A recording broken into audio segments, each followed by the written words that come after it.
Good evening, everyone, and welcome. I would like to call this special meeting of the Bloomington City Council to order. It is January 11th, 2023, 6 o'clock.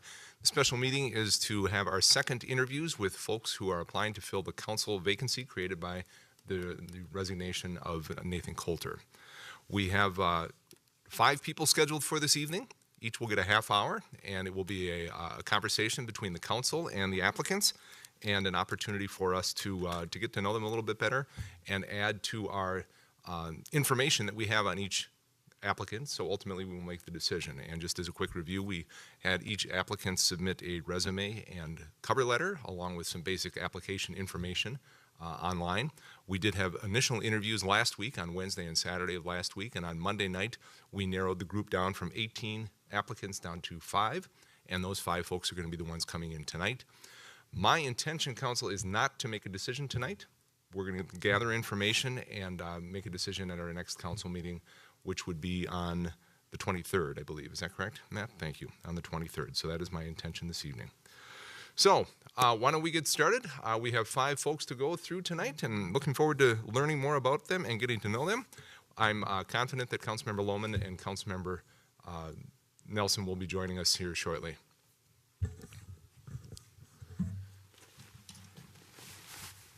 Good evening, Mr. Coulter. How are you this evening? I'm good, Mayor. How are you? I'm very well. Thank you so very much. Thanks for being with us tonight. We've got a half hour to talk with you. Wonderful. Unlike the first round of interviews, we did not supply the questions ahead of time, so we want to make this a little bit more free-flowing, back and forth, the ability to follow up with questions, just the ability to have a conversation back and forth, and as I said, to get to know you a little bit better. And so that is what we will do, and we're just going to work our way up and down and go to it here. I'm going to kick it off, if I can find my questions here. There it is. Council, are we ready to get going? Very good. I'm going to kick it off with this question. So, Mr. Coulter, what element of the city's strategic plan resonate with you, and why? You know, I think it's the community outreach piece. And first of all, thanks for having me. It's a pleasure to be here. And also, it's a pleasure to be here before 11 p.m. as I was the last time I was before you guys. It's the community outreach piece. You know, as you go through the strategic plan, there's a huge emphasis on community outreach. And I think, as we all saw as we sat here Monday night, sometimes residents don't feel like they're being heard. And we do our best to let residents feel they're heard, and sometimes they're not. And I think that's been that's a challenge since the beginning of government, right? How do you get people involved? You know, as you know, specifically talking about the single and 2-family residential standards, I've known about that for years, and I'm just an unpaid resident as much as anyone else is. But it's the emphasis as we move forward. It's getting residents informed, and something I've learned on my time on the Planning Commission, specifically speaking to changes in residential neighborhoods. You know, we can put up an office tower as tall as we want and we won't get any public feedback on it. But as soon as we want to change a gas station or put up a billiards hall or anything else across from somebody's house, we get a neighborhood full of people, which is great. I wish we had that room full of people all the time. And so it's, you know, as we move forward, I think about how do we connect with residents. I have a lot of faith in our community outreach staff. I've worked with them and they're great. But I think that's the challenge we need to continue to work on, is how do we reach residents before they feel like they're surprised? Because I think when you're surprised, you have an automatic sort of, whoa, pushback. I didn't know about this. It must be something I don't like. Whereas if we were able to inform them early, let them know what's coming and why we're doing it, and I think you'll get more buy-in as we go along. So that piece of the strategic plan, the community outreach piece, that's what resonates with me the most. So with mailings, with our monthly newsletter, with online social media, what's the best way to inform residents? I think we should take a little bit of a strategic approach based on what the item is. Like I said, if it's an office tower, nobody's going to care if they get something in their inbox or not. But if it's in a neighborhood, I think we should approach it as, if it's in a neighborhood, we do the extra mile. You do your council minute. We have other channels, kind of the full court press when it's something in the neighborhood, because that's where we get the most visceral reactions. But there's of course a recognition we can't put something in people's mailbox for every citywide matter. We can't do it. There's a financial cost to it. It's not right to the taxpayers to do that. It's impractical. So I think if we separated the piece of this affects neighborhoods, we need to pay extra attention to this, and then I think what we're doing right now is really quite effective for general matters. Where I would like to see us step it up is those neighborhood issues where we think we're going to get that really sort of emotional testimony or emotional pushback on the things we're trying to accomplish.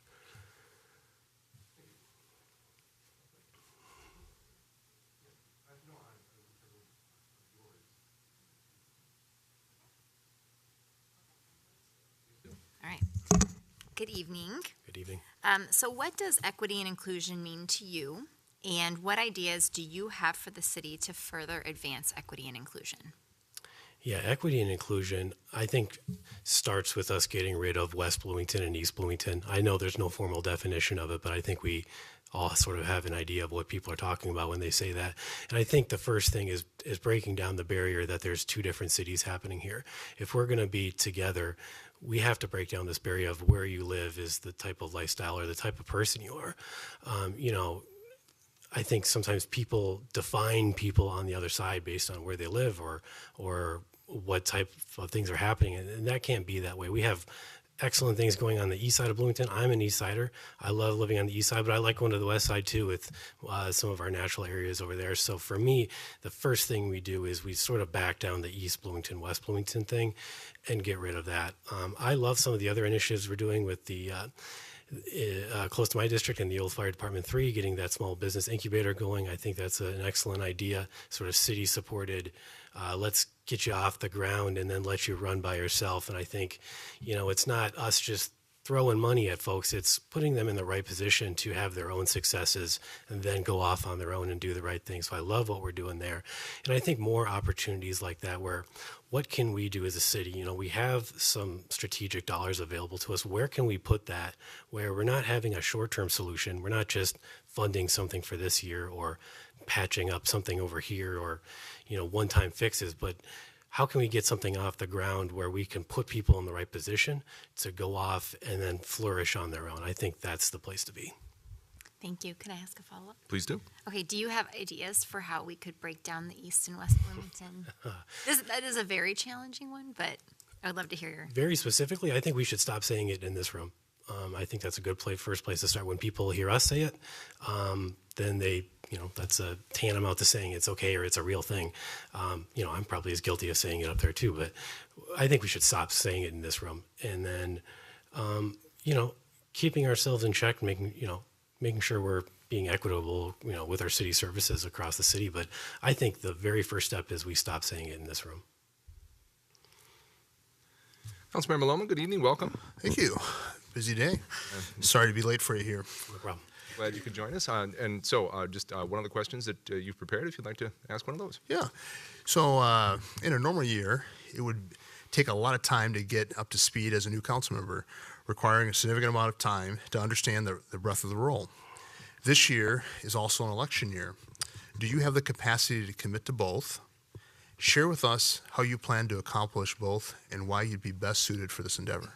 All right, there's three questions there. I may ask you to repeat the second two, but I'll start with the first one of capacity. I absolutely have capacity to take on the next 10 months. I wouldn't be sitting here if I didn't. I'm already a planning commissioner, as you all know. Although we don't have quite the workload you do, it's not totally dissimilar. We have a lot of meetings and public hearings and all the things. And of course, I would step down from that role to fill my position here in City Council. So I definitely have the capacity. I've already had preliminary discussions with other small things in my life saying, hey, one thing is I am the chair of the Minnesota Structural Engineers Association Young Member Group. That's a mouthful. But I've already had discussions with them like, hey, if this happens, I'm going to need to pull back from some other things so I can make sure I'm dedicated to what I'm doing here. So that's the capacity for the right now. As far as the re-election cycle, I think from a capacity standpoint, yeah, I would have the ability to do that. As far as am I going to commit to running a campaign, I believe in finding solutions or finding situations that are great for both parties. And so if I were to be appointed to the city council, I would want to see how that fits for me. I believe things have to be a good fit for me as well as I have to be a good fit for you. And if there's a good mutual fit there, then yeah, that is a possibility in the future to run for that re-election or election in that case and explore that opportunity. Could I ask you to repeat the second two questions? I think you've got it all here. I'll certainly repeat the last two pieces here. Do you have the capacity to commit both? I think you answered that. Share with us how you plan to accomplish both and why you're best suited for this endeavor. Yeah, so I think, again, I think I already discussed planning for that capacity. Again, stepping back from a few of the things. You heard me talk last time I was before you about coaching. That is one thing I will not step back from. I have no intention of stepping back from that. I think when you're helping other people, you can't hurt other people by doing something for other people. It's not. So I would continue to coach without question. And as far as the third question, which is how could I fit in right away? I think is a fair way to summarize. It's interesting. Certainly on the planning commission, we have a thing in the city now where we get a mentor when you join a board or commission, or at least we do on the planning commission. So I actually piloted that for the planning commission, where I had a former planning commissioner be my designated mentor from the city, Mr. Tom Goodrum, who's been excellent. I really appreciate the work Tom has done for me and kind of guided me through my time on the planning commission. The first thing we talked about was that you have to be prepared on day one to be a member of the planning commission. It's 7 people up there, right? And so from the very first meeting, you're 1/7 of the planning commission, in this case, 1/7 of the city council. And it was extremely important to me that I came to my very first planning commission prepared to make a motion, to have a different opinion. Often in life, I think we kind of try to ease ourselves into things. I'll step back for a little bit, warm up to the position, and work our way in. And I think that works for a lot of cases. For this role, I don't think it does. You're immediately, 1/7 of our city, that's 12, 13,000 people, right? Those people are counting on you to be prepared. And so that would absolutely be one of my goals for this position, is to, from the very first meeting, step in. If a motion is necessary, I'd be willing to do that, to be able to provide a different opinion on an item, agree, disagree. To be a contributing member of the city council is something I absolutely would have the intent of doing from the very first meeting.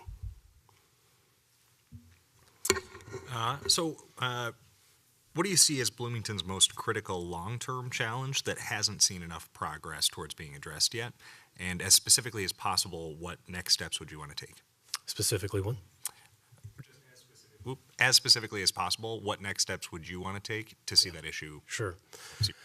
I think for me, our biggest challenge is having a different identity than what we have now. When I tell people I live in Bloomington, they know Mall of America, and they all know IKEA. And most of them know our office towers, and they know our hotels, but they don't know about our green space.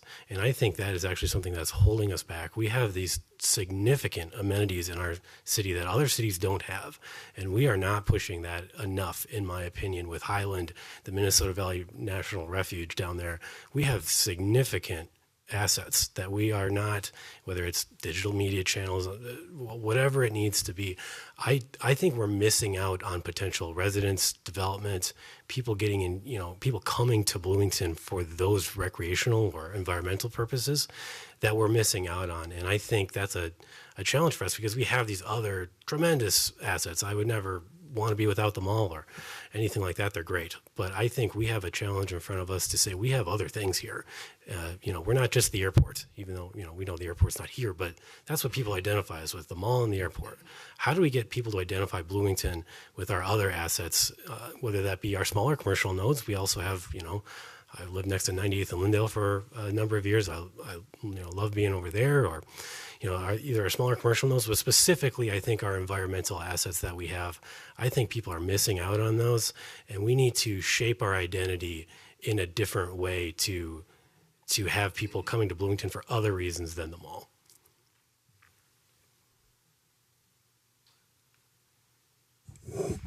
Thanks for being here. You want it?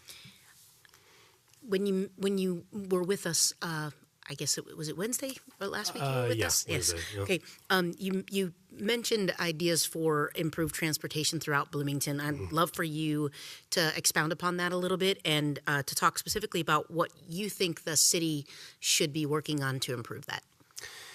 Thank you for that question. I take as much transit as anybody. I've worked in downtown Minneapolis for the last 8 years. I've taken public transportation every working day to get there. And so I have a lot of experience. One thing I miss is Route 597. Route 597 used to go from South Bloomington Transit Station at 98th and Lyndale. It was express service to downtown. And I think that was a huge loss for the city. When the Orange Line came in, the Metro Transit took away Route 597. And although we got improved service by having the Orange Line, which I think it's supposed to have every 10-minute service, I think it's actually 15, but it takes longer. And for commuters, every minute matters on public transportation. And I think it was actually a downgrade when we went from the Route 597 to the Orange Line. You know, we're competing with our surrounding neighborhoods, right? And I think one of the places we compete with most is South Minneapolis. And how can we compete with South Minneapolis? Well, one of the ways we could do it is good access to transportation. And one of the stories I was able to share at my office was, well, you live so far away.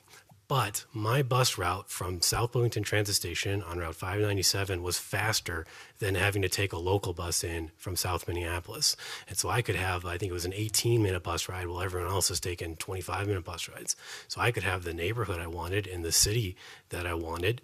And I didn't have to put up with some of the South Minneapolis stuff, and I had better access to transportation. It was a huge story to be able to share with people and kind of open their eyes like, geez, that's great. But we lost it. And I'm disappointed we lost it. I wish we could bring it back, that express service, even if it's just a few routes in the morning, a few routes in the evening to get the bulk of the commuters there. You could still take the Orange Line the rest of the day if you had to be around at a different part outside of the rush hours. But I would love to see Route 597 come back, getting that express service. The next piece, and the more important piece, is we've got to get safety back on the Blue Line. Unfortunately, it seems to get worse month over month. The number of times I've seen hard drugs in the last 30 days is you need more than two hands to count it, which is really unfortunate. And it's not marijuana. I mean, we're talking meth, fentanyl, the bad stuff. When there are children on the trains, when there are vulnerable people on the trains, the safety on the Blue Line has really taken a dive, and it's really disappointing. And it's open carry. It's not even folks just trying to hide it in the back of the car anymore. It's totally open carry of drugs on the train, and it's really sad. It's to the point where I can barely take it, and I work from home more than I should just because it's easier to not take the train and deal with the commute, which is a real bummer because Bloomington Central Station, where I live, that's the centerpiece of our neighborhood, right? Is that transit station, and the ability to take the light rail from Bloomington to downtown, that's the beautiful story. That's what it's supposed to be. But when it's unsafe or challenging, or you really don't want to take it after hours, or you'd rather just take an Uber home, that's not a good story for us. And so I want to see us get with Metro Transit and say, what are we doing to fix this? We count on you for safe transportation, and we want to see real changes. As a quick follow-up to that, I'm curious about, so the commuting thing, totally understand. What about within Bloomington? You live on the east side, right? I do. I'm curious about your experience and or ideas for Bloomington, like intra-Bloomington travel. I'd like to see something on American Boulevard. Unfortunately, as I mentioned last time, we were supposed to get a bus rapid transit route, I think from Eden Prairie, South Bloomington Transit Station, to, I think, through the mall and maybe up to the airport. But we need more east-west transportation. Right now, it's not hard to get downtown. Maybe uncomfortable, but it's not hard to get downtown. What it is hard is to get across Bloomington. So I'm a consultant for the airport, and sometimes I would take transportation to downtown in the morning, take the Blue Line down to the light rail, but it would be hard for me to get back to the airport. It would be hard for me to get from the airport back to my apartment.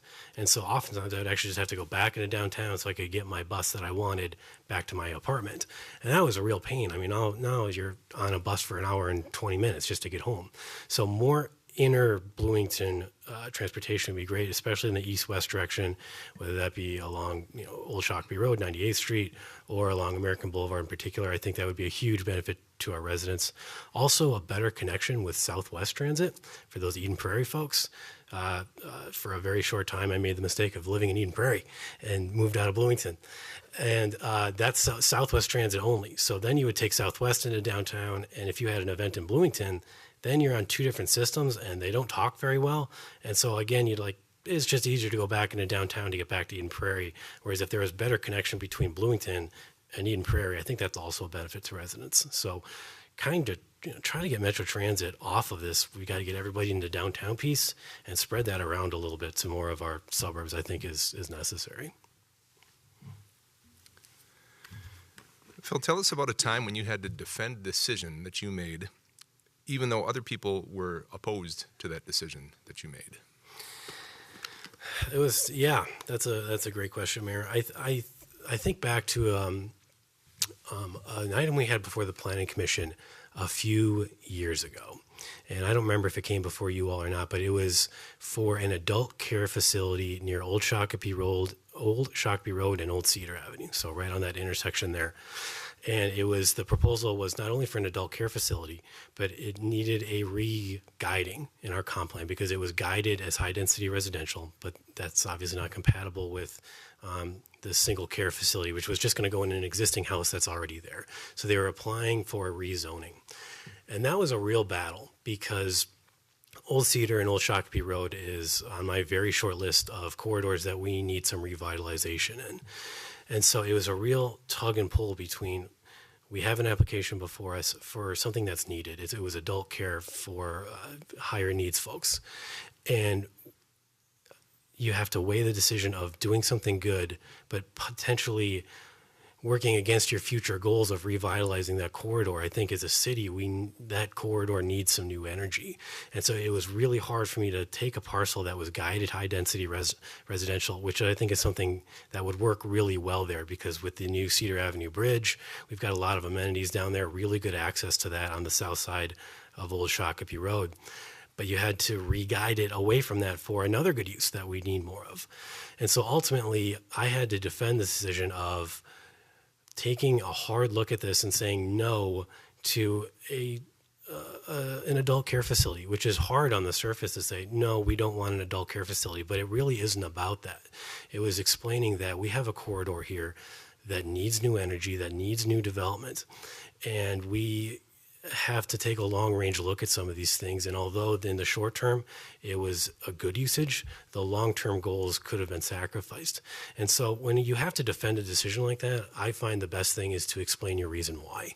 If you don't explain why, or if you just put it out there, I think that can really upset residents because they only see it on the surface level. But when you explain why, here's why we're doing this and the goals we're trying to accomplish for the long term, I think then you may not get them on your side, but I think you can at least gain some people's respect. And I think that's where we can come together is if we have each other's respect and understand the decisions people make, we can disagree with each other. That's fine. We have 90,000 people here. We're not going to agree on anything.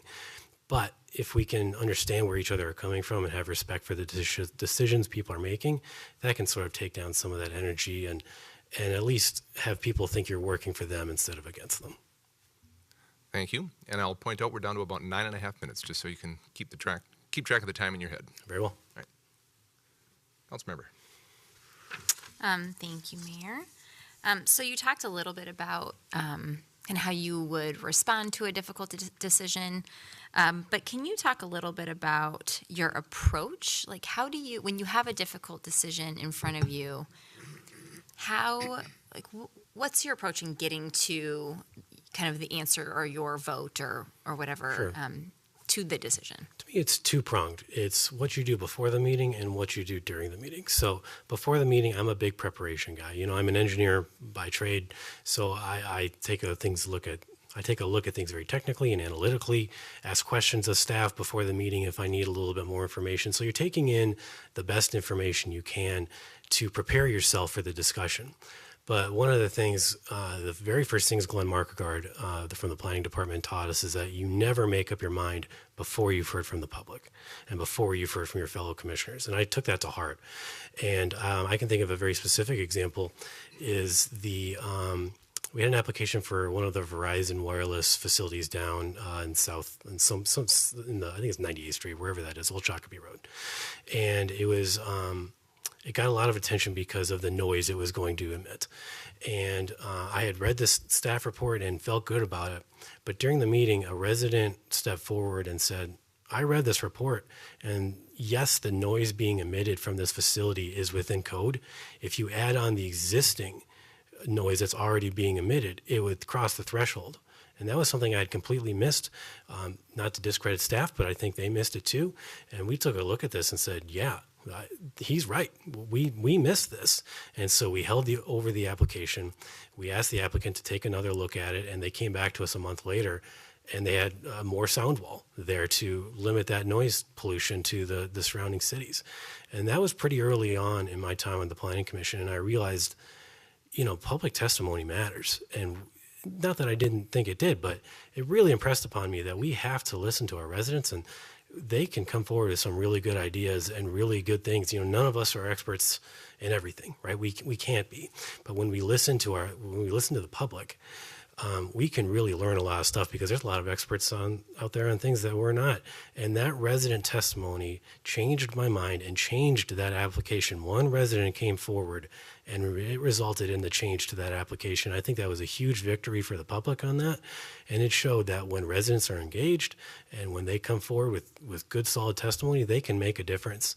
And so for me, there's that part of before the meeting, for me, technical, analytical, asking questions where necessary, but listening. During the meeting, listening, having my ears open, being engaged in the meeting, continuing to think while I'm there, and only after I've done that am I ready to make a final decision. So I feel like you've answered my next question around sustainability. So what I'm going to do is ask this one. We've asked you a lot of questions this evening. What questions haven't we asked that we should have, and how would you answer that question? What questions haven't you asked? Well, I think you could ask what differentiates you from other candidates. And for me, it is my background as an engineer, I think, differentiates me a little bit in two prongs. I already kind of talked about the being very technical and analytical. That is something that's near and dear to me as an engineer, but I think it's learning. The hallmark of engineering is learning every day. And if you're not learning, you're not being as effective as you can be. And so again, it kind of goes back to that public testimony piece, but also just taking in all the information we can. I know your packets are 800 pages or whatever they are. There's so much information in there, and how do you boil that down? And I, as an engineer, have things like that all the time. I mean, I have a stack of code books a mile high at my desk, and constantly being faced with challenges, new challenges every day. I work a very dynamic job with architects and contractors where things change on site in an instance, and you could have a life safety issue, or you could have other things that you need to react to very quickly. And can you take a measured approach in those instances? And I think that's what my career has really kind of taught me through fire, is being able to be calm in that type of situation and take in new information very quickly, discern it, and make the best decision with all this information, endless information that's coming at you. How can you boil that down and really discern an application in a timely way and make the best decision you can? And I think that's one thing I'm very lucky to have a background in as an engineer, and I think I could bring a lot of those type of, ability to look at things in a different way or an independent way too. If I could add on a little bit, one of my professors very early on in engineering school taught us, you have to make up your own mind on things. You can't blindly trust things as an engineer. As structural engineers, we're life safety engineers. Any type of groupthink or unresearched opinions that could have serious consequences. And I take the same approach here, where I study myself, and I take in the opinions that are around me and discerning that down to my own opinion. And it's about creating your own opinion from all the information you have, whether that's public testimony, the packet, other things. Again, I think as an engineer, we are implored to think by ourselves and not be afraid to be different. Another thing my planning commission mentor, Tom, taught me was don't be afraid to be the only person on the other side. If you look close enough at our planning commission meeting minutes, I'm sure there's no one else that's on the backside of a 1-6 vote than I am. And I'm not afraid to do that there or here, because I will not subscribe to groupthink, and I'll make up my own mind on opinions based on the information I take in. So that's something I think I can bring to council, is a critical, independent look at things. And if I'm the only one standing against it, I'm okay with that.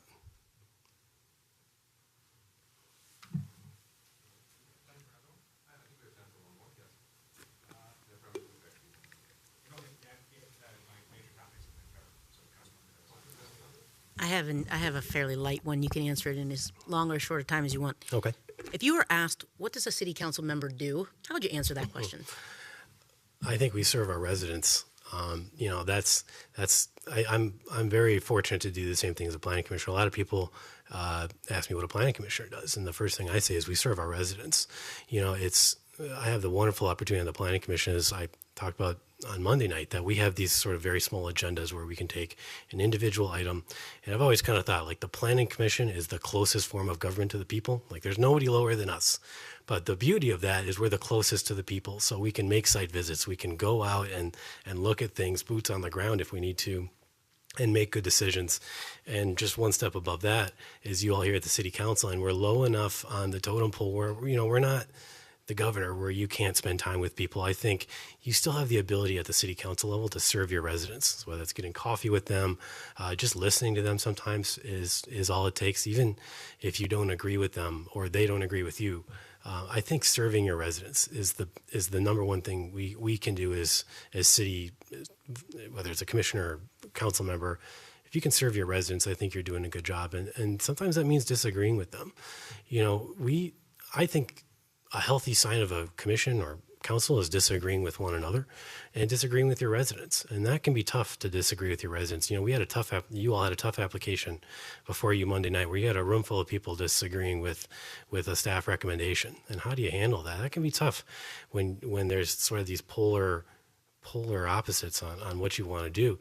And I think, again, it comes down to, can you explain why? And can you connect with the residents and say, here's why we're doing this, and here's why I'm not just doing this for me. We're not being paid off. There's always that accusation. You're getting paid off. Believe me, I've never made $1 on the planning commission. I can tell you that. If you can connect with your residents and serve them on the human level and not just think of them as 90,000 of constituents, but serve people on the human level, I think you're doing the right thing as a council member. Mr. Coketon, we're just about out of time, so Yeah. I wanted to thank you, tell you where our next steps are. We're talking to 5 people tonight. You're one of 5, as I think you know. And we won't be making a decision tonight or having discussion. That will happen at our meeting on January 23rd. Mm-hmm. But then at that meeting, the intention is we are going to fill this position, and we're going to swear in a new council member at the latest, the first meeting in February. So just wanted to let you know where we are from there. Okay, very well. And I've already talked to city staff about the planning commission rules, and I think in the event that occurs, we'll get all that figured out. We can certainly figure that out. Yep. Thank you very much for being with us tonight. Thanks for your continued interest in this position. Thanks for the information you provided. Yeah, thank all of you. Appreciate it.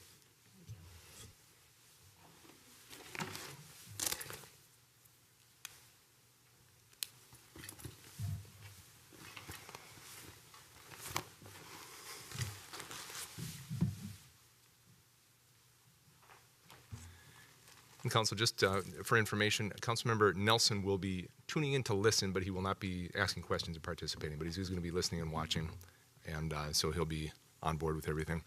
Could you get the nameplate as well, if you could, Matt?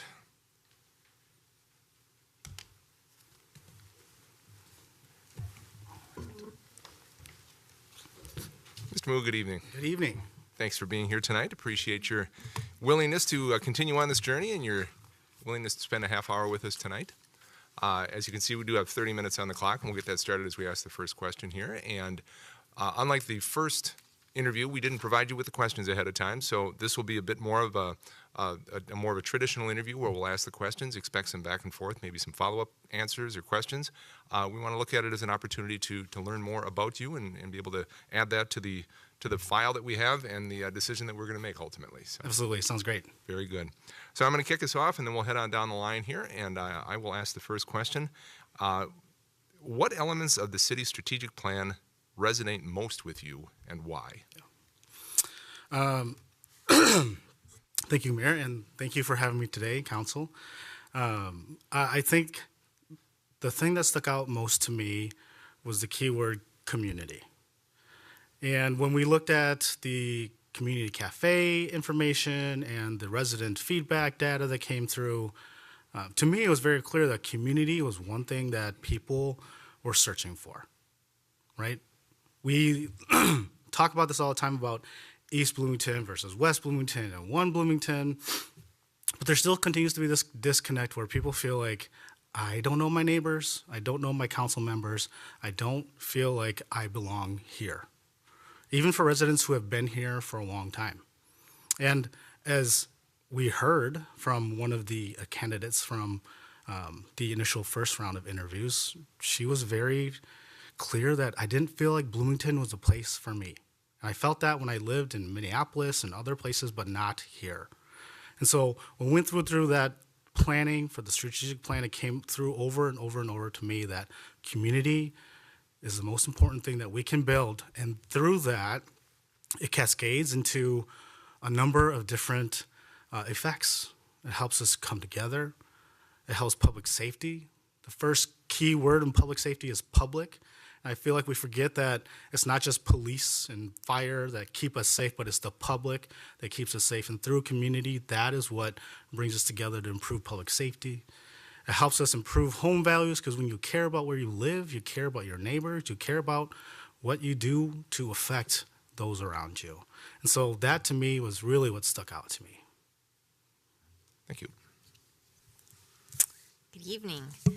So my question is, what does equity and inclusion mean to you, and what ideas do you have for the city to further advance equity and inclusion? Thank you, Councilmember Carter. Equity and inclusion to me, I think, mean a lot of different things. To me, it really means opportunity. I think we live in an era where sometimes it feels like things should be given, or things are taken away, and we don't have a choice in that. But opportunity is what I firmly believe that equity inclusion entails. It's not up to the city or the state or the federal government to give you what you need. It's up to you to have the opportunity to go and achieve that. And what the city and the state and the federal government can do is provide the opportunity to help neighbors and communities understand, yes, there have been some terrible things that have been done in the past, but moving forward from today, we are working to ensure that everyone, no matter your race, gender, creed, color, beliefs, has the opportunity to succeed, has the opportunity to take what opportunities are provided and make something of themselves so that they can contribute to the broader community. And that, to me, is what equity and inclusion means.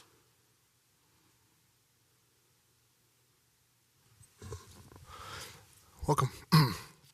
In a normal year, it would take a lot of time to get up to speed to become a new council member and require a significant amount of time to understand the breadth of the role. This year is also an election year.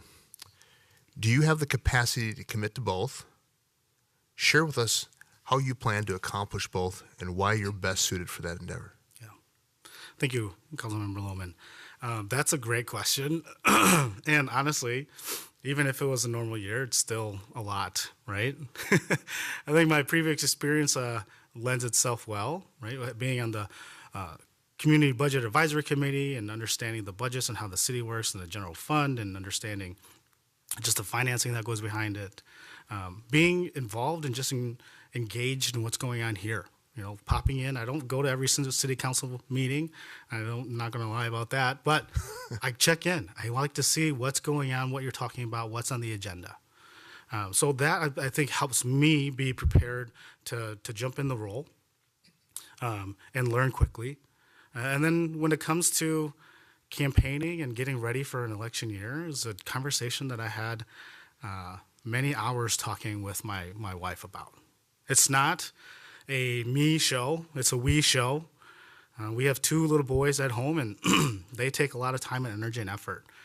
And so we spoke for many hours to figure out that, what we're doing here matters. It's a difficult decision, but it's a difficult decision that has to be made because what we're doing now sets the standard for how the city is going to look in 10, 20, 30 years. And so we came to the conclusion collectively that this is an effort that's worth giving your energy towards. And so we're prepared to work with our friends, our neighbors, our family to go ahead and if I'm appointed to this position, pursue it fully because I think when you work hard for things that don't mean a whole lot to you, it's just stress. But when you work hard for things that mean a lot to you, it's called passion. And I'm passionate about this city. I'm passionate about the community we have here. And I'm passionate about creating a foundation, a a part of this city so that those who come after me have somewhere to build and make Bloomington continue to be a great place to call home. What is a recent decision or project or initiative pursued by the City Council that you disagreed with or would have approached differently?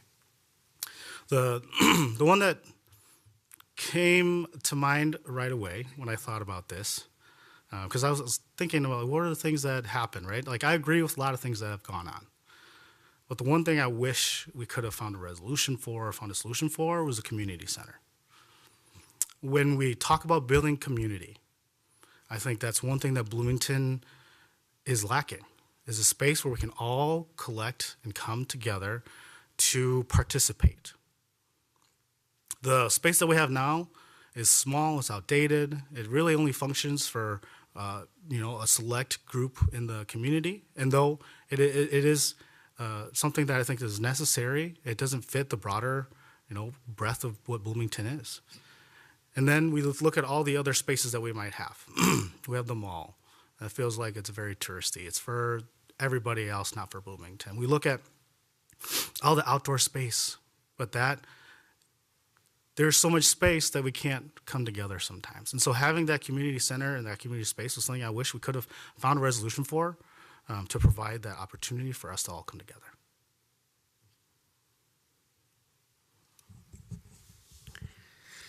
What information, skill, anything like that you acquired from your participation in Bloomington's leadership development program have you used the most since then? And what do you think about that would help you with this appointment? Yeah. I think the thing with the Bloomington Leadership Program is it plants a seed. Beyond anything else, you're exposed to so many I think it's an 8-week program. Over the 8 weeks, you meet council, you meet city staff, you meet different departments, you see everything that the city does, and it plants a seed in your head of, my goodness, the city does so much. And what can I do? That's what I believe the Bloomington Leadership Program does. And you can see it through, we have a running email where, we get updates on what's going on and what, different commission openings are, and even just, hey, here's what's going on in the city this weekend, and you might like to go out and participate. And so it leads to more participation. It leads to being more passionate about your city, your community. It leads to you talking with your neighbors and spreading that enthusiasm. So that when you're out in the grocery store, picking up strawberries or canned soup, whatever it is, and you run into your neighbor and be like, you know what? This is a great program. It's coming up. You should join because it's going to open your eyes and it's going to help you understand how our city functions and works.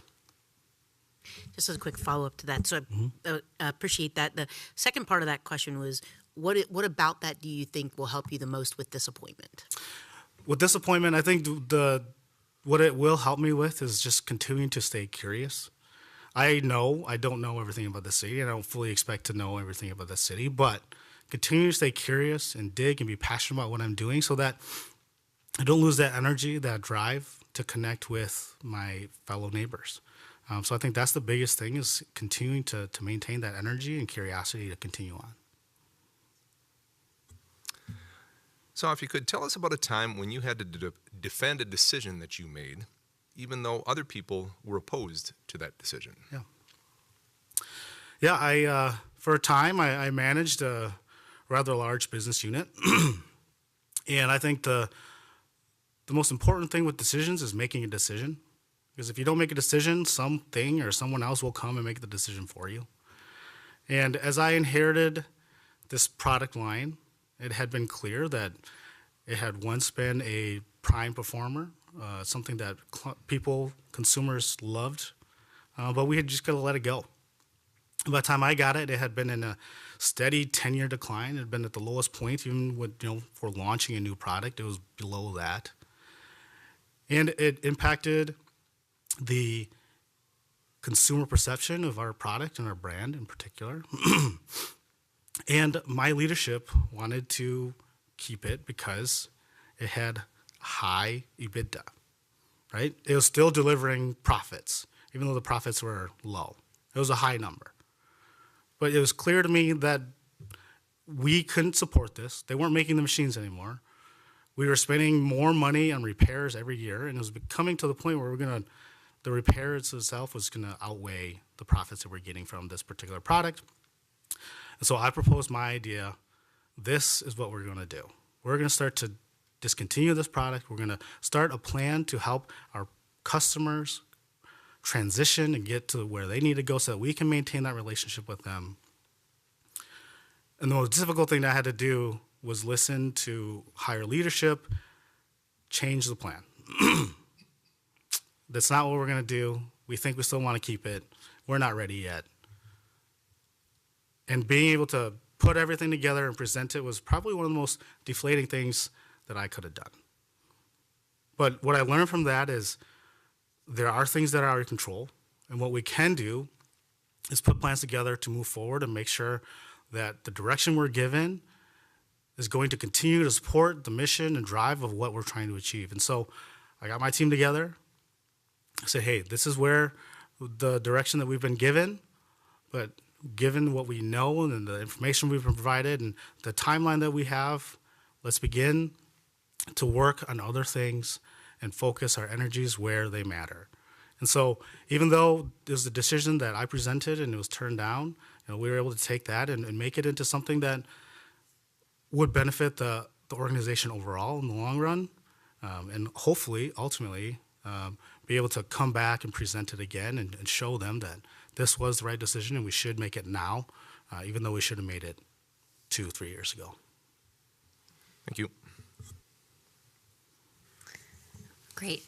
So, Sa, I apologize because I asked you 2 questions in my question to you, and then I realized afterwards that I probably should have repeated the second part. So, going back to equity and inclusion, could you tell me what ideas you have for the city to further advance equity and inclusion? Yeah, absolutely.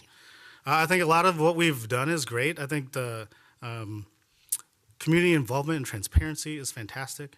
Being able to reproduce what's happening in the city in multiple languages and allow people to the opportunity to understand what's going on. But I think something else we could do is get more into the neighborhoods and the community places where our friends and neighbors are. Right. So when we look at how Bloomington is changing, culturally we're changing. There's a lot of different languages being spoken here. So being in those spaces and having ambassadors that sit and understand what's going on in the city, that can go out and communicate that, and then also that can bring that information back to the city so that we have a clear understanding of where is our population at and how can we best support what they're needing. So having like an ambassador program is something I believe that can help not just minority populations in Bloomington, but in all of Bloomington. And whether it's people who live in different area codes, and that's what the council is meant to do. But like we're one person, we can't hear everyone, and having our neighbors kind of be our eyes and ears is something I think is a great idea for us to move forward with. All right. So my next question, how do you approach making difficult or contentious decisions? I think as we go through life, there's a plethora of hard decisions that have to be made. And I think not every difficult decision is the same. But for me, I think there's kind of 3 things that I always rely on, and it's what have I experienced in the past that's similar to this situation? What do I know that's true about the current situation? And then who is my team? I am not afraid to say I'm not the smartest person in the room. I hardly ever am. And if I am, then I think I'm in the wrong place. So understanding what the true facts are. Because you can't hide truth no matter what it is. And so having a firm understanding of the current situation is key to decide what has happened in the past and are those situations correct for how we should address this today. And then agreeing with my team. If I'm appointed to this council, you're my team.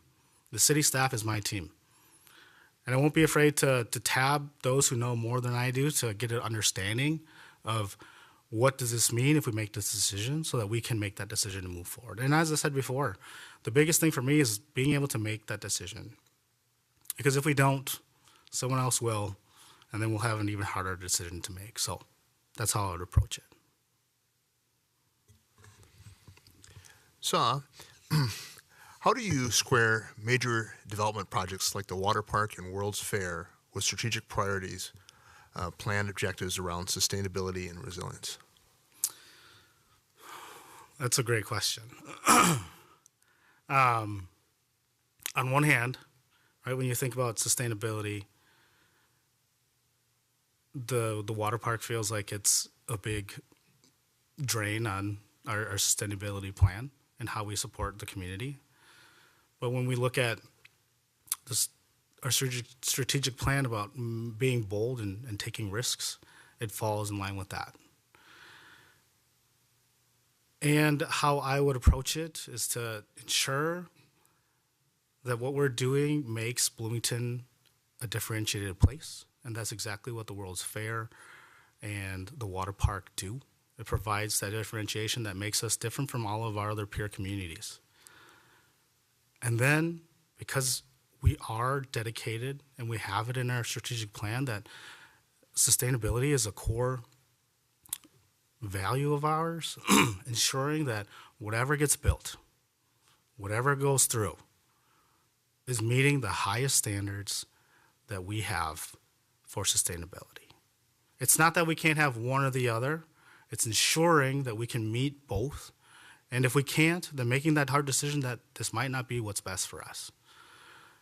So that's how I would square how the World's Fair and the water park, would conflict with our vision on sustainability. But I fully believe that it's capable. New technologies are coming out every day and continuing to improve every day. And so it's not like the water parks and the World's Fairs we have of old. We have the technology today to make it sustainable, to make it ecological, to draw people to Bloomington and make Bloomington a differentiated place so that we can continue boosting Bloomington and making it the place that we want it to be.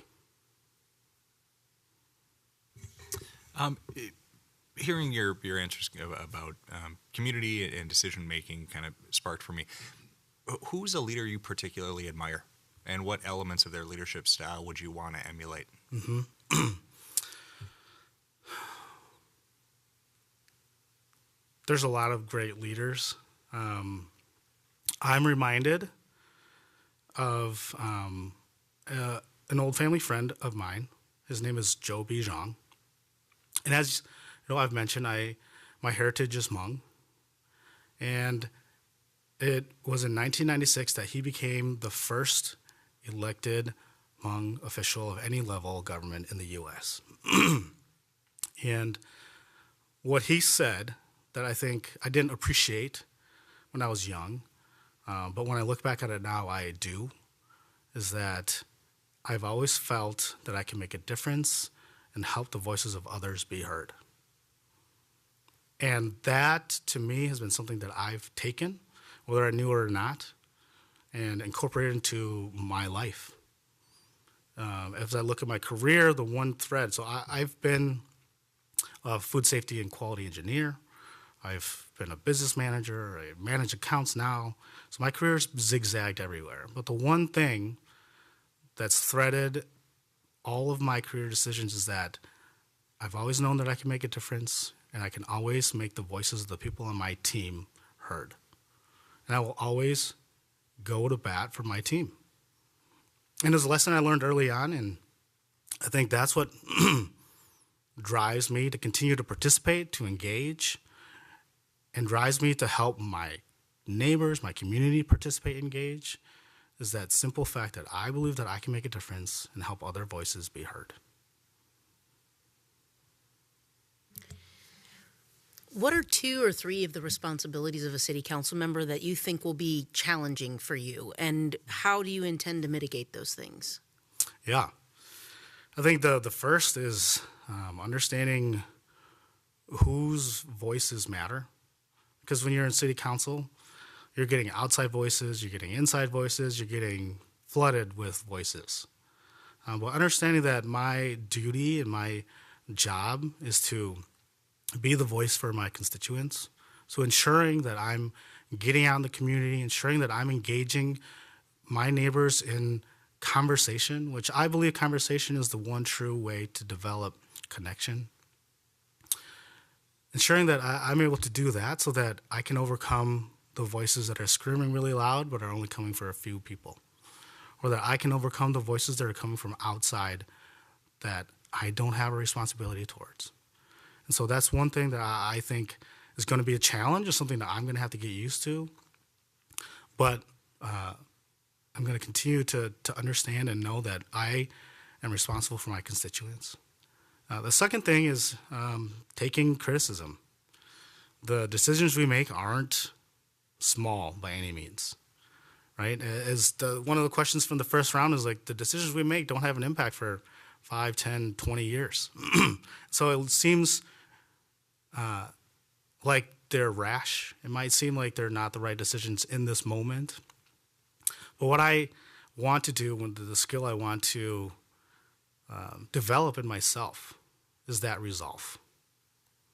And I think that's one of the most important characteristics that someone that sits on city council serving their city, their community must have, is that strong resolve. To know that what we do here matters, to know that what we do here isn't short-sighted, and to know that what we do here is going to give the future of Bloomington a future.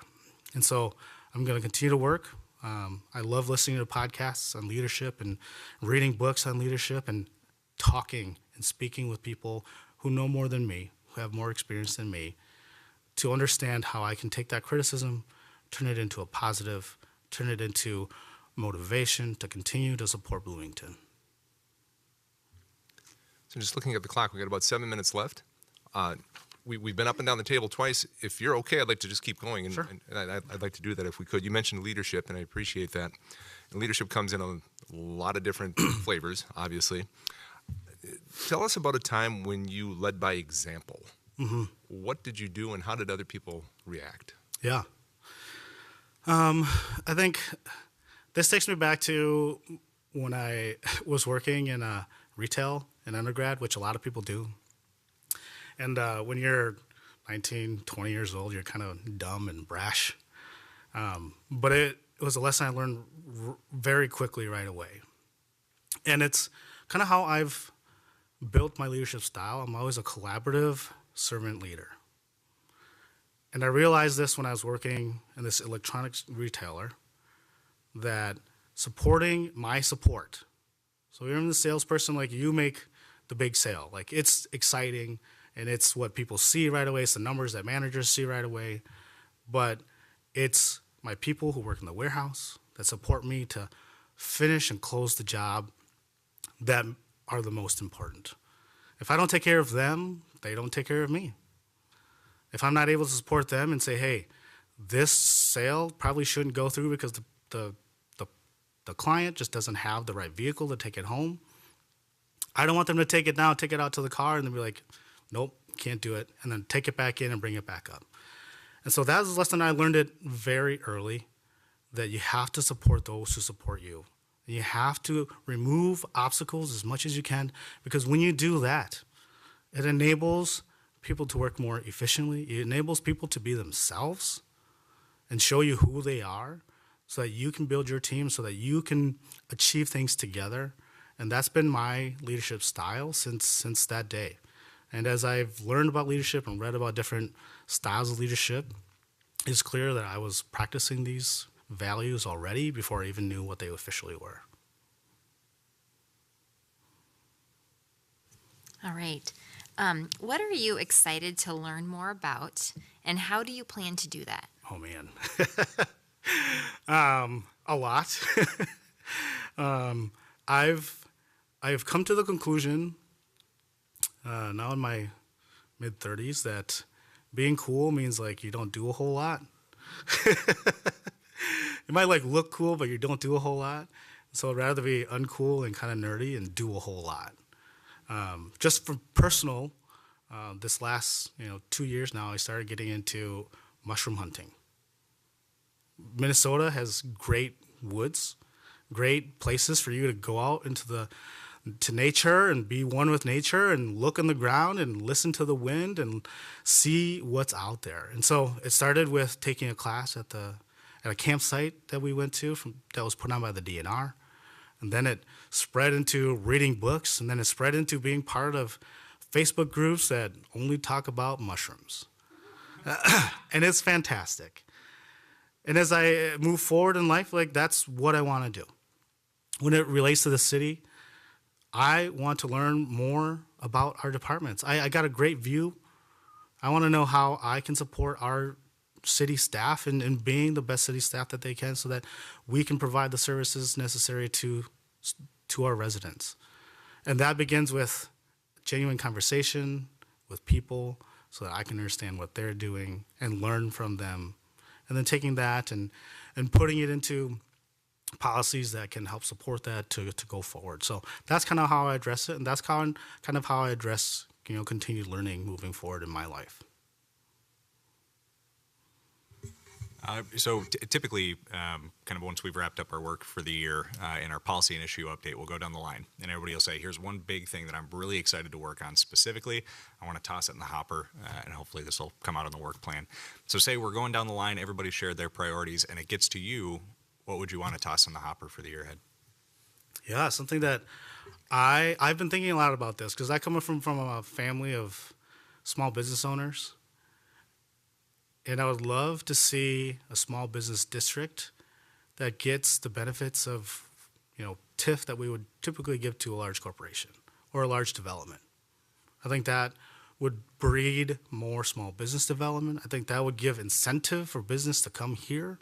I think that would be our own incubator, and then being able to provide those businesses, as they grow, continued support so that they choose to headquarter here where they began, because we had this idea. And I think that's something that I would love to toss in. And it's something that I think I've heard a lot of residents say, like, we wish we had more small businesses. We wish we had, more local restaurants and not just chains. Or we wish we were able to, have an area we could go to that had different shops and different. That's something that I am passionate about, and something I would love to see.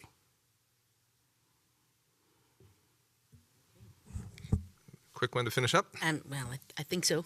Hopefully. I like this question. Is just easy. If you were asked by someone, what does a city council member do? Yeah. How would you answer that question? I would say a city council member listens, because you got a lot of voices coming to you. And I would say a city council member has vision. I think that's something that's underrated nowadays, as having a vision and working towards that. Because without that vision, what's Bloomington going to be like? And sometimes it's difficult. I think when I think about it, a lot of people put it in the context of like business, right? So business, who do I answer to? I answer to my employees, and I listen to shareholders. Employees get paid twice a month, so I got to make sure I got money in the account to pay employees twice a month. And then your shareholders care about reports quarterly and yearly, so I got to make sure I can meet those quarterly and yearly reports. And it's hard to break out of that short view to make long-term decisions. And it's the companies that can. And I think that's where the role of government comes in, is we have that long-term view that doesn't seem like it's relevant today. And I think a lot of business could benefit from taking that long view. And so with that vision, with that long-term plan, what we want to see for the future of Bloomington, so that those who come after us can continue to build on the work that we've done, I think that's where city council means the most. And I think it's underappreciated sometimes, but people care. And I think that's great too. If you didn't have anyone that showed up to yell at you or state their position and make sure that you heard it, we wouldn't know what to do either. So it's a give and take, but I appreciate the work that you all do. I appreciate the effort that all of the other candidates have put forth. And it gives me great optimism to know that there are so many people who care about community, who care about Bloomington, who are willing to put themselves forward to be ridiculed, but also to make a difference. And I thank you. Very good. Mr. Muan, thank you. Thank you for being with us this evening. Thank you for your continued interest in this position and providing the information that we got. Just to let you know, we're hearing from 5 people tonight. You're number 2 of 5, as I think you know. We're not going to be making a decision tonight or having discussion. That will happen at our January 23rd meeting. So just to let you know what the next steps are. All right. All right. Very good. Thank you so much for being here this evening. Thank you.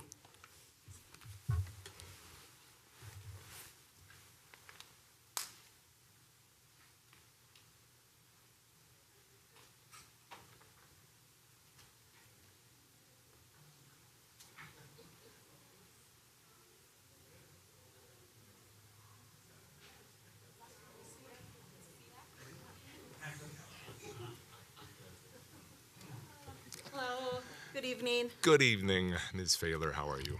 I'm doing well, and you, Mayor? Just fine. Thank you so very much for asking. Thank you for being with us this evening. Appreciate your continued interest in the position and your willingness to come back and spend a half hour with us tonight. Once again, the shot clock will be running at a half hour, so what we're going to do is simply make it a lot less formal than our first time. You don't have the questions ahead of time, so we're going to ask questions. We'll probably have some follow-up, a little conversation back and forth, just an opportunity to get to know you a little bit better and add this to the gathering of information that we have on you and the other candidates to make our decision. Great. So, as I said, we're going to simply go up and down the line here, and it will start as I ask the first question, which is this. Excuse me, Mayor? No, Yes. I'm kind of battling, it's not COVID, but I have a little bit of a runny nose, so if I have to, don't take it personally. As long as you're over there, we're fine. I think we're good to go. So, Maureen, what elements of the city's strategic plan resonate most with you, and why?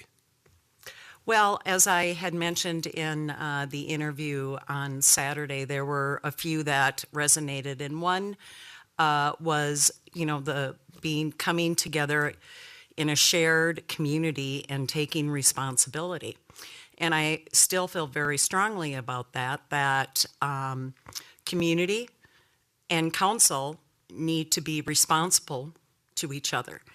The other core part or core value of the strategic plan had to be with being bold, making those decisions. And again, as elected officials, you are here to make those bold decisions, and the bold decisions really, frankly, need to be made. You are elected by the residents of Bloomington. So it's broken down into 3 categories, the strategic plan. So having a healthy, vibrant community. Again, that's what communities are really talking about. Not only this city council, but many other city councils. Being able to have a sustainable economic development and thriving community, again, is important. So those are the ones that really resonate with myself, Mayor. Thank you very much. Good evening. Good evening. What does equity and inclusion mean to you, and what ideas do you have for the city to further advance equity and inclusion? So thank you very much, Council Member Carter. Great question. And of course, everybody's going to have varying answers to that. It's very individual. And so when I think of equity and inclusion, and along with diversity, I think of it being across all different platforms. So whether if it is race, whether it is sex, whether it's your background, your ethnicity, those all play a part of that.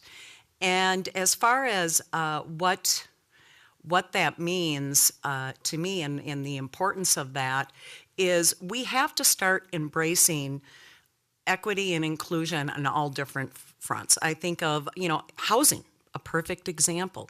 We need to have equitable housing available, not only from the C-suite housing, but down to affordable. And so when we do that, we are accommodating and taking care of the equity and inclusion and diversity needs of our community. Hey, Maureen. How do you square major development projects like the water park or World's Fair with strategic priority plan objectives around sustainability and resilience? Could you repeat that one more time, Councilmember? I'd be happy to do that.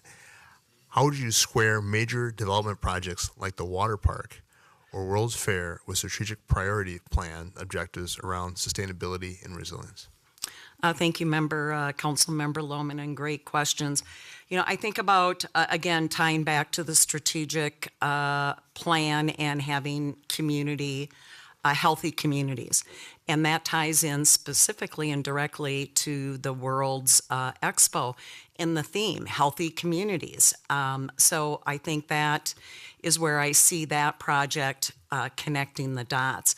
The water park is a very interesting topic, if you will, and I have followed that topic, by the way, just because of being a resident. I like to stay informed. But again, I think going back to the community center and not really coming to a consensus and getting the community center built is what were we going to do to help further development as it relates to having these amenities for our communities, and that gets to the economic development and sustainability.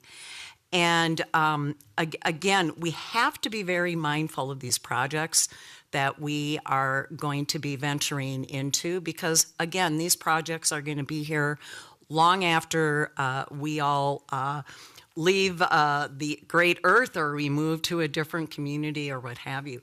So ensuring that when we square up economic development projects, we have to make sure that they're sustainable, that they will be here for communities and for residents to come in the near future.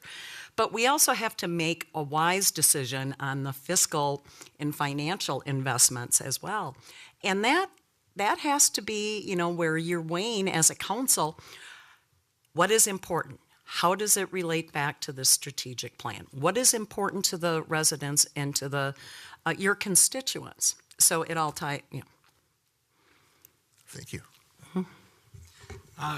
What do you see as Bloomington's most critical long-term challenge that hasn't seen enough progress yet? And what are some next steps you would like to see to get moving in that direction?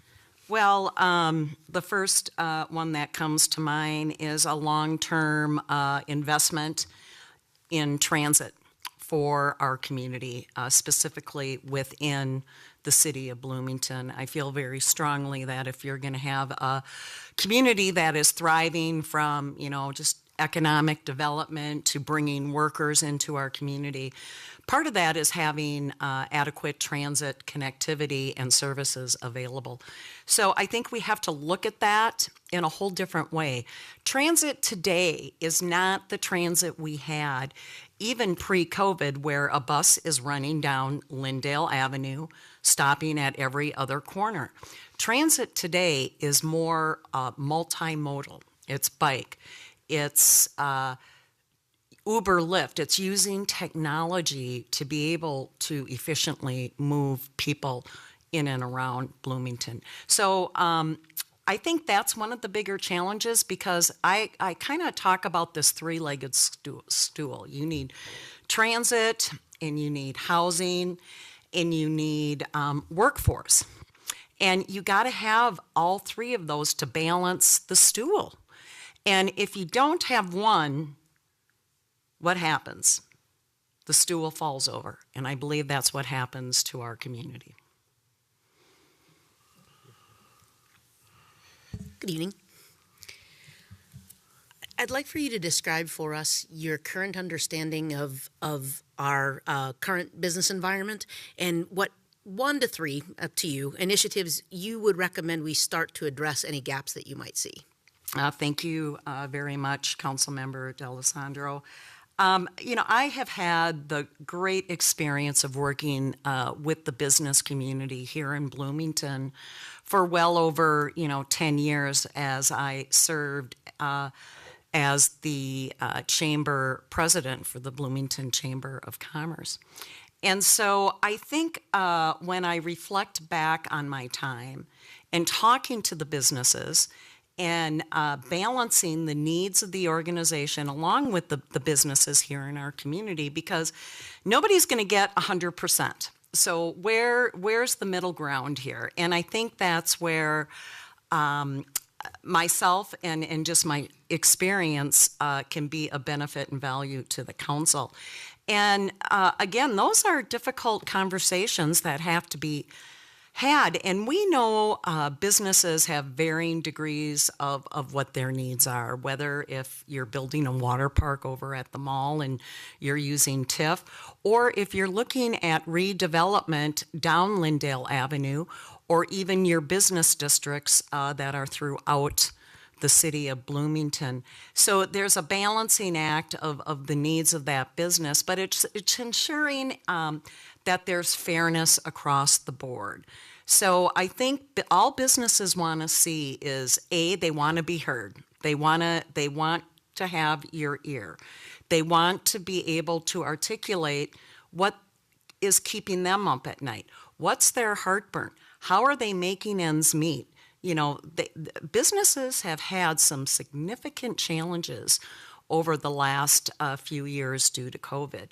I saw many businesses out in Dakota County having to make extremely hard decisions of do they continue with an employee or do they have to cut back on health care?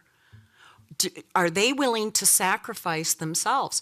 And I gotta say, and I saw this in Bloomington too, I think this council, this city, should be very proud of its business community because we talk about diversity and it's a diverse business community. And I think we all should be very proud of the businesses that are here. Everybody wants our community to do well and to thrive. We just have different ways as to how we get there. Marina, if you could, tell us about a time when you had to defend a decision that you made, even though other people were opposed to the decision that you made. I never had. That's never happened. Mayor, council members, I bring a sense of humor this evening. As a leader, I am very humbled to say that I have had to make some very tough decisions and decisions that were not necessarily popular from a whole range of constituents, whether it was businesses that I served, whether it was city council members in the cities that I had to work with, and the residents. There were some difficult decisions on that, but I stand firm today that those were the right decisions to be made. And a couple, for instance, is when I was with the Minneapolis Convention and Visitors Association.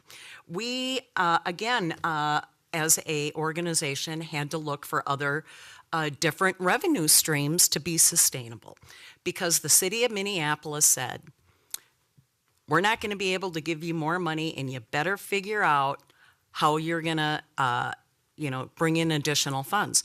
So we decided to go in the software business. And we developed a software system that was made for convention and visitors bureaus by convention and visitor bureaus. And it was great. It was a web-based application. It was a new platform, lots of great excitement. Well, we had to go to the city for some financing. And so we first went for a $5 million loan. And the city said, yes, we think this is great. We think it's a good way to start moving the association into a different direction to bring in revenue. Well, fast forward, we had to go back to the city a second time. Well, if you know the politics of the city of Minneapolis, there are 13 people that we're accountable to, the city council and the mayor. And if that was not a difficult situation to be in from the seat I sat in, I was vice president of government relations. And I had to go in and defend our decision to go into the software business and to defend why we needed additional funding. Now, the city chose not to further investment. And then the city had called in the loan.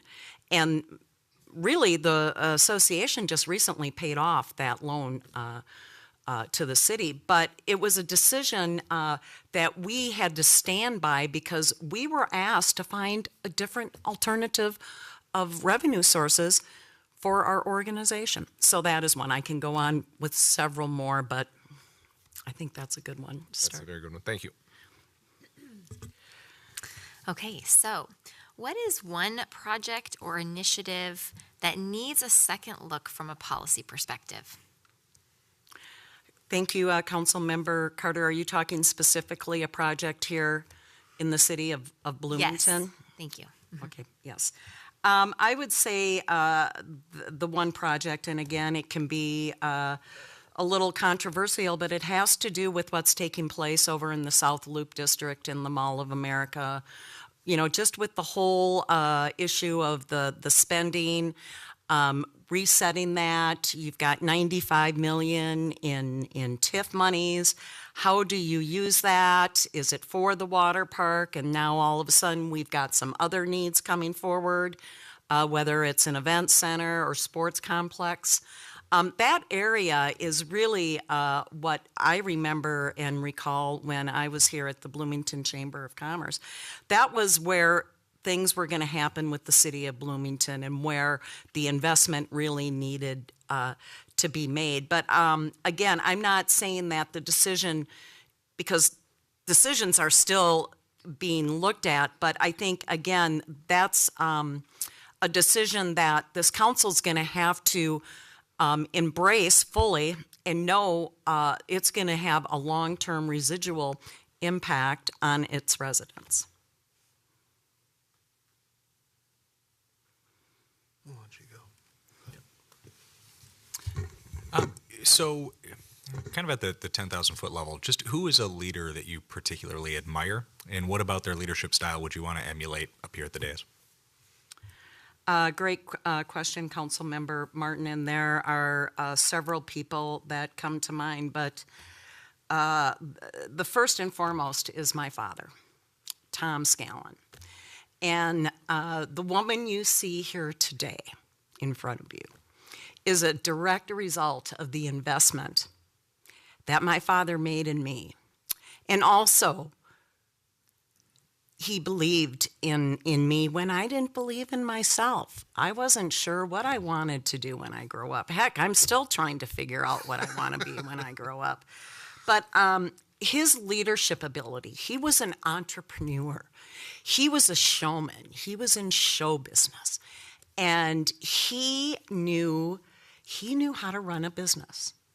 And he gave me a wonderful opportunity. And that was to learn how to run a business from the ground up. College wasn't necessarily, it wasn't for me. I had to find different ways to be successful. And my father had the intuitiveness and the foresight to see, I got to help this young woman because otherwise she's going to be on my payroll for quite some time. And so he pulled me into his office and he said, you know, Maureen, I think it's time that you really learn what business is all about and how you grow a business and how you run a business. So I'm going to give you an opportunity of a lifetime. I'm going to have you come and you're going to work for one of my businesses and you're going to learn how to run this business from the ground up. And I'm like, okay, I can do that, Dad. And so I show up for my first day at work on the 51st floor of the IDS Center. And my father came walking in and he said, well, I can't say certain words, but he said, what are you doing here? And I said, well, I'm here for my first job. And he said, you know, Maureen, nobody starts at the 51st floor of the IDS Center. We have to work our way up to the 51st floor of the IDS Center. And he said, you need to get down to the garage on 39th and Nicollet because that's where you're going to be officing. And I thought, fine. So I go down to this garage and, you know, Council Member Martin, I remember I sat there as the mice were running across and the cats were chasing the mice. And I'm looking around and I smell oil and diesel. And I thought, what have I done so terrible to deserve this kind of punishment? And then that moment of clarity came to me. Maureen, you have been given a gift. You have been given an opportunity. Go for it. And I did. And I learned how to run a business from the ground up, from changing oil to ordering parts. My father stayed with me every step of the way. He eventually turned the business over for me to run. I made bad decisions, but I learned from those decisions. And he never once reprimanded me on a bad decision. He said, I support your decisions. We're going to make good decisions. We're going to make bad decisions. So he's not a famous person, but to me, he is someone that I will always be grateful for. And I know he's looking down right now going, go get him.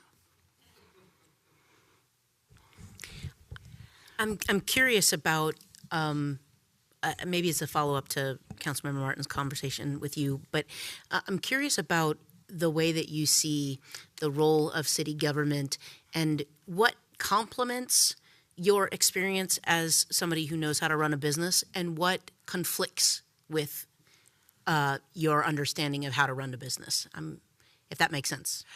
Yes, it does, Councilmember D'Alessandro. It's a complicated question as well, but so there's a difference here of running a business and running a city. Even though some will say, well, if you would, run the city the way I run my business, the city would be much better off. Well, until you really get into the trenches of how to run a city and just the complexity of the city, just the financing, the budgets, this is not an easy organization to get your arms around right away. So there's the differing of that where people really don't, I think, appreciate city government. But I think they also don't understand the complexity of it as well, because again, if you own your own business, well, these decisions are easily made because you will only spend the money that you have, but they're not looking at necessarily investment in capital, into city assets and infrastructure. And the biggest thing that I go back to as I talk to businesses and residents, the city has a primary responsibility to its constituents, and those are public safety and maintaining infrastructure. To me, those are the first and two most important things that a city needs to do. Now, what can Maureen do to help that? I can help have those conversations and have the dialogue. To be able to come and work with all of you, to come up with sound public policy is something I am extremely excited about. And I get energized because I think based on my experiences in the private sector, but also understanding the complexities of running city government, I think I can help bridge, bridge the gap. Thanks. A quick follow-up there. Give me an example, if you could. Take something that's inherently complex and try to dumb it down. Think of me as somebody that has never really knows nothing. And what would you like take and translate for the every guy? I think I would, Councilmember D'Alessandro, I don't think I would tackle the city budget and try to get that. Nor would I try to explain the TIF and how TIF works, because again, very complex things. But what I think I would talk about and explain is how process works within city government and how ordinances come before you, how staff plays a certain role in that. Because by the time ordinances, proposals come before you, a lot of the legwork and background work has been done. And so being able to explain that you've got the Planning Commission, you've got HRA, you've got the Sustainability Commission, you've got different departments or commissions that really run interference for you as city council members. So when it comes time to come in front of city council for you to make your vote up or down, you can make a fully informed decision and an appropriate vote.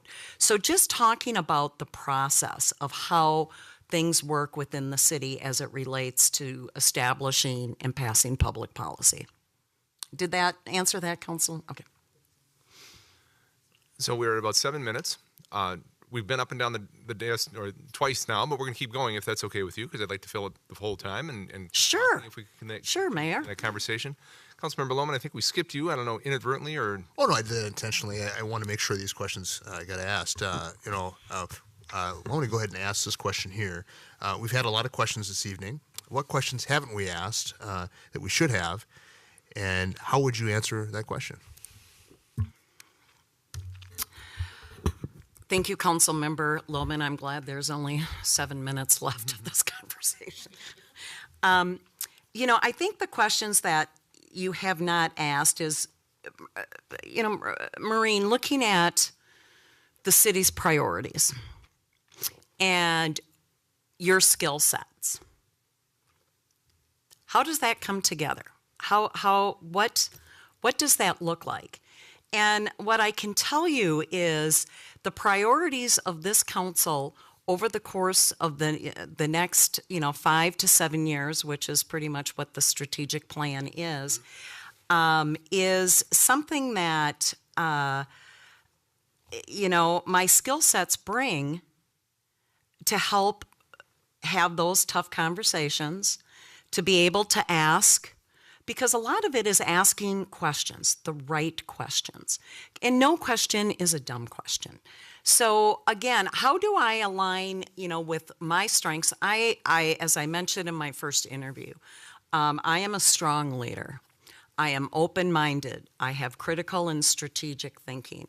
I have integrity, and I think integrity is probably the most important thing, because once you lose your integrity, you lose it all.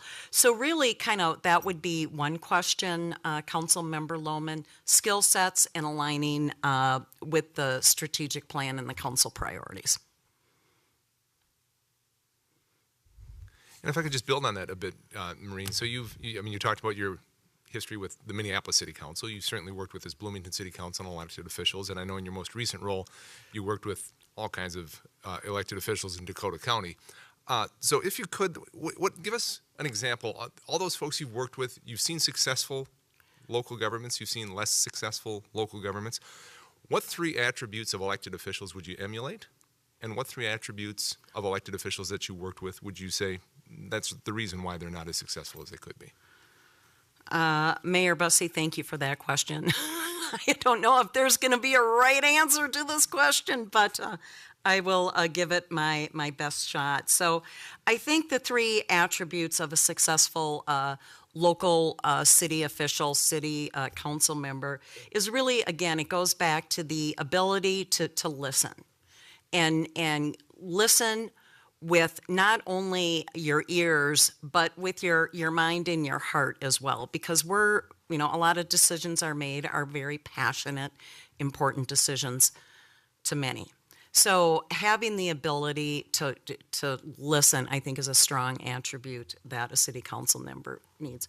To stay the course and to stay firm on your decisions. I have the utmost regard for city council members, public officials, county commissioners who have made those difficult decisions and stand by them, because, you can have a target on your back pretty darn quickly when you make a vote or a decision that is not, in favor to the public. And so you have to be careful. But if you stay the course and you stay to what you believe in your decisions, again, that's another strong attribute. Those are 2. So I'm going to get into attributes that are not of endearing, and where I think that's where you see council members maybe only have 1 term, because they're not going to get reelected. And again, that gets back to have they practiced integrity, honesty, and being forthright. And I have seen council members make promises that they frankly should not have made those promises. And that was the downfall of their political career. So I think, it's not a popular seat that you all are sitting in, and hopefully the seat I will be in. But those endearing qualities, nobody can fault you on that. But you cannot those tough decisions and, you know, those attributes where you promise the world and you don't deliver. Short-term career as a Very good. local unit. Councilmember D'Alessandro, do you want to bring us home with that short question that you have? I will, yeah. Perfect. Thank you, Mayor. If you were asked by someone on the street, what does a city council member do? What would you answer?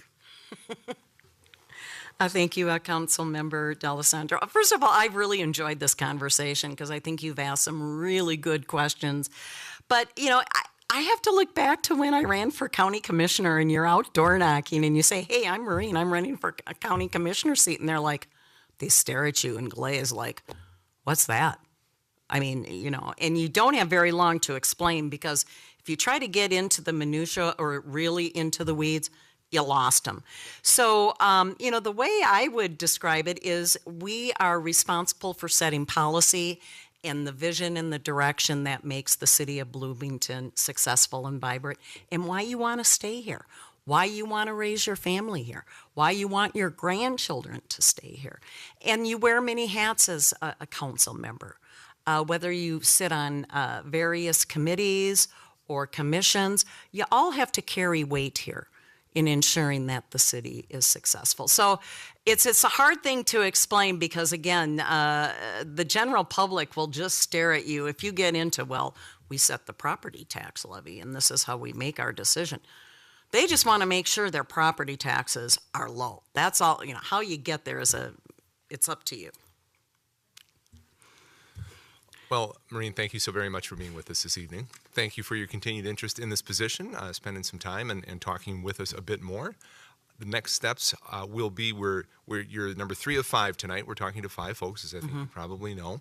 And we won't be doing any discussion or decision making tonight. We're going to hold that off until our January 23rd meeting when we ultimately vote on and pick the council member. And then it will be, we expect a swearing in no later than early February. So we want to keep moving and move quickly on this. So that's where we stand now. Great. Great. Well, thank you very much, Mayor. Thank you, council members. I've enjoyed our time together, and I appreciate the dialogue and the conversation. I am the right person for this appointment, and I look forward to your support. Thank you.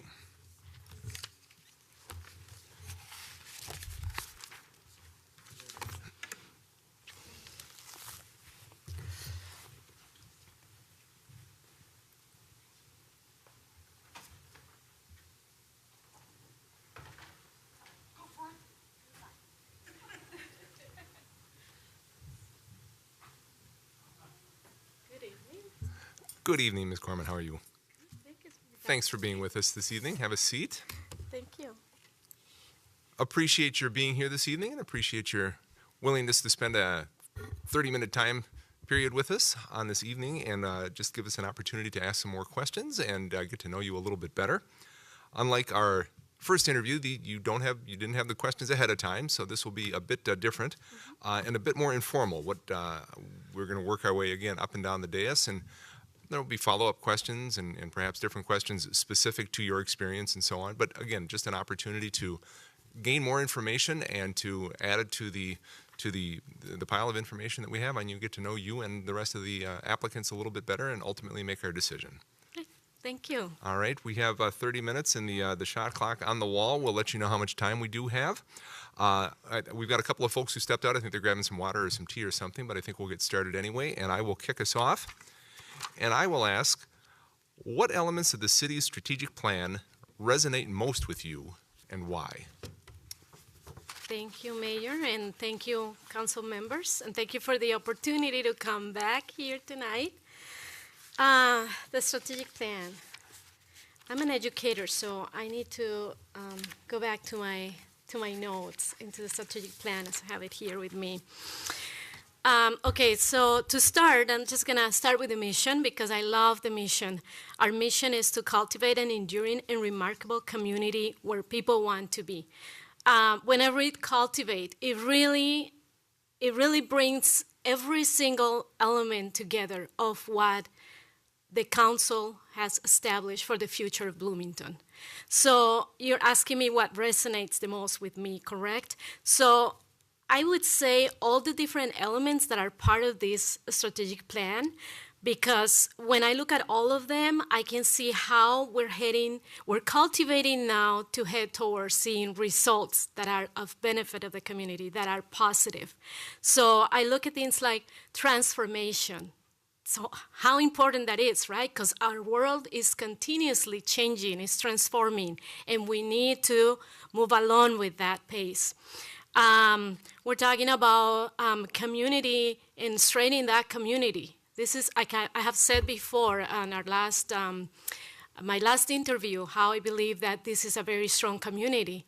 And I think as we continue to work towards those goals, we're strengthening the community, which is what we really want to see happening. Access to opportunities. Totally. You know, we all need and deserve access to opportunities. We want all of our Bloomington residents, all ages, to have those type of opportunities and the access to get there. Safety and security. So I guess I'm talking about the core values, and I guess the core values really resonate to what I think or what I really want to see for the community in the future. Thank you. Okay, so what does equity and inclusion mean to you, and what ideas do you have for the city to further advance equity and inclusion? Mm-hmm. Thank you, Councilmember Carter. That's a very good question, and I love it. I love it because when I think about equity, it makes me think about how all human beings have different experiences. We all come with different backgrounds, different experiences, different moments in life and in different stages, to say it in a better way.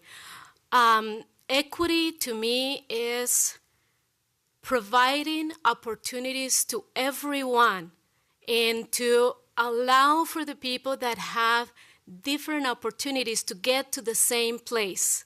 So equity is given to everyone according to their needs. And so we have equity and we have equality as well. And sometimes people kind of misunderstand them both. They kind of, mix them both. But when we start with equity, then we can get to a point of equality where then we can give opportunity to everyone, equal opportunities. And then the second part of your question, could you repeat that? Sorry. What ideas do you have for the city to further advance equity and inclusion? I think the city has taken a lot of steps towards providing more equity and inclusion. When we talk about inclusion, the policies, the kind of policies that you're setting that will continue to set, they're definitely taking into consideration inclusion.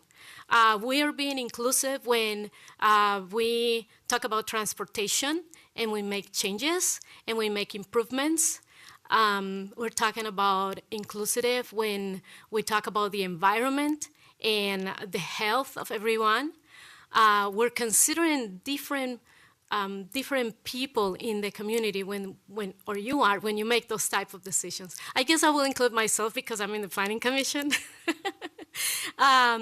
But yeah, things that I would like to continue seeing happening in Bloomington in terms of inclusion is continue to listen to the public, continue to listen to the community, to really acknowledge what those needs are, look for those needs and identify them, and also to address them, because it's not only about identifying where those are, but we need to do something to address those.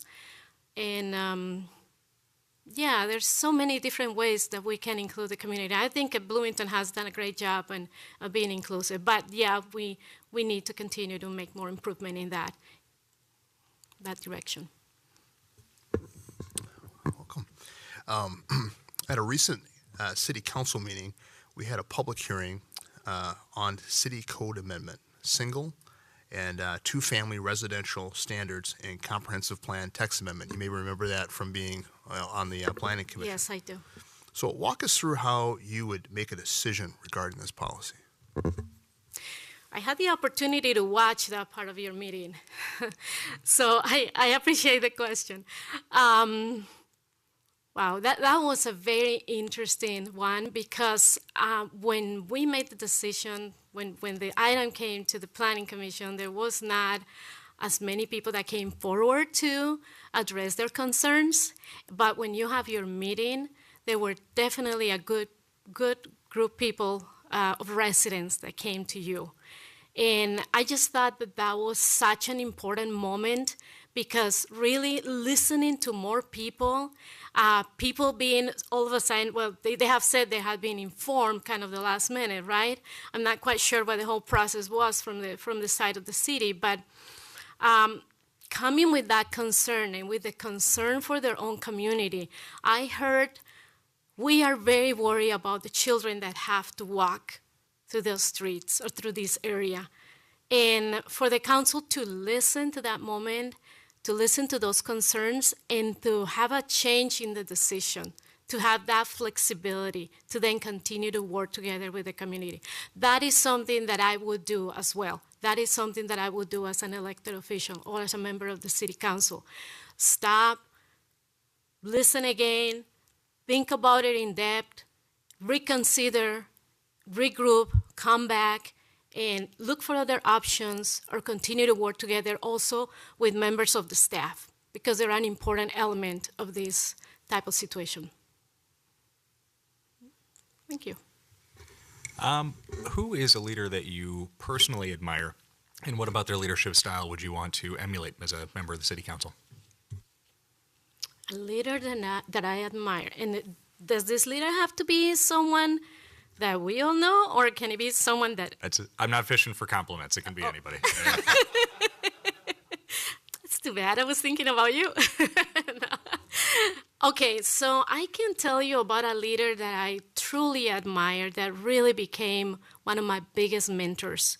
And this person is not a person that lives in the United States. It's somebody that I know from Colombia, and it's someone that I work for at the government level too, because I did some management and I did some management work back when I lived in Colombia, or kind of after a while when I moved for a little bit, but that's a long story. Anyway, this man has been a remarkable man in our city that has done a lot of things to improve the quality of life of the city where I come from, my hometown, which is Cali, one of the biggest cities in Colombia. He worked alongside with many people in the government, but then he also knew how to work with the community. He also knew how to work with the human beings and to address the human beings and to really listen.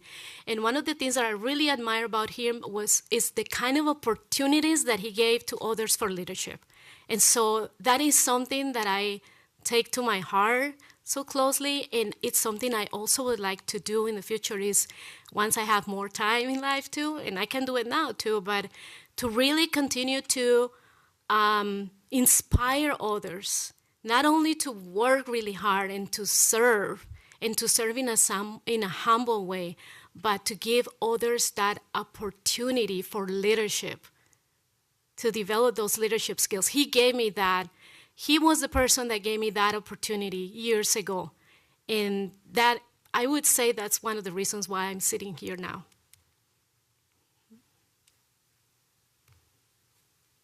Good evening. Good evening.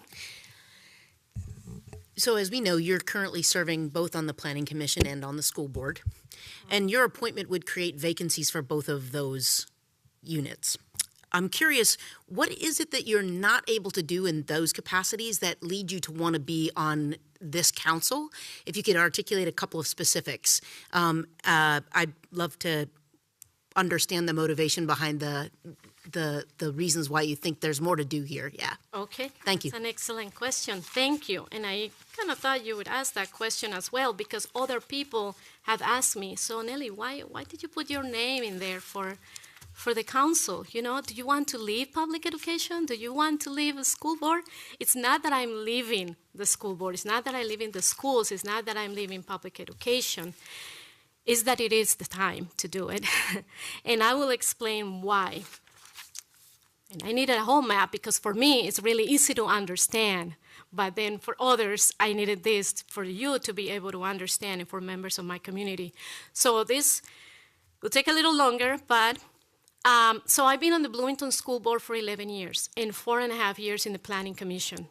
Those two jobs have complemented each other in many different ways through the last years. 30 years total in education. I fully understand how education is the base of our society.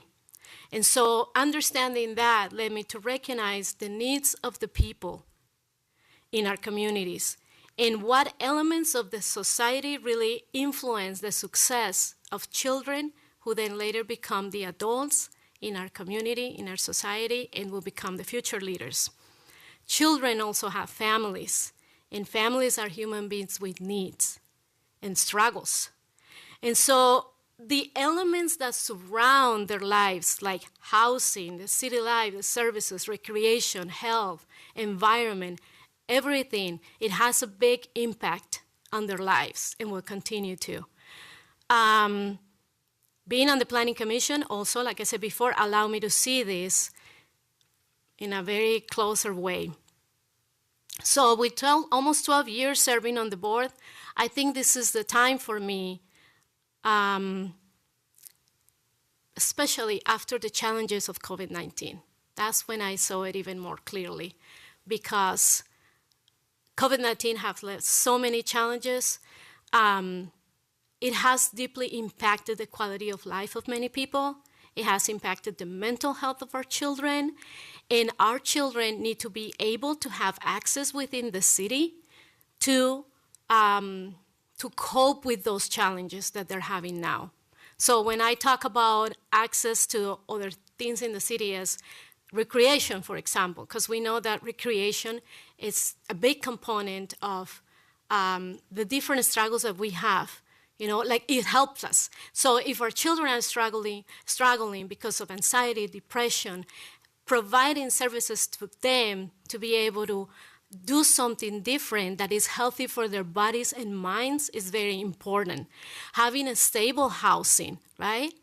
That's another situation. So all those components together, things that lead to better communities is what is attracting me to now come here and be here with you.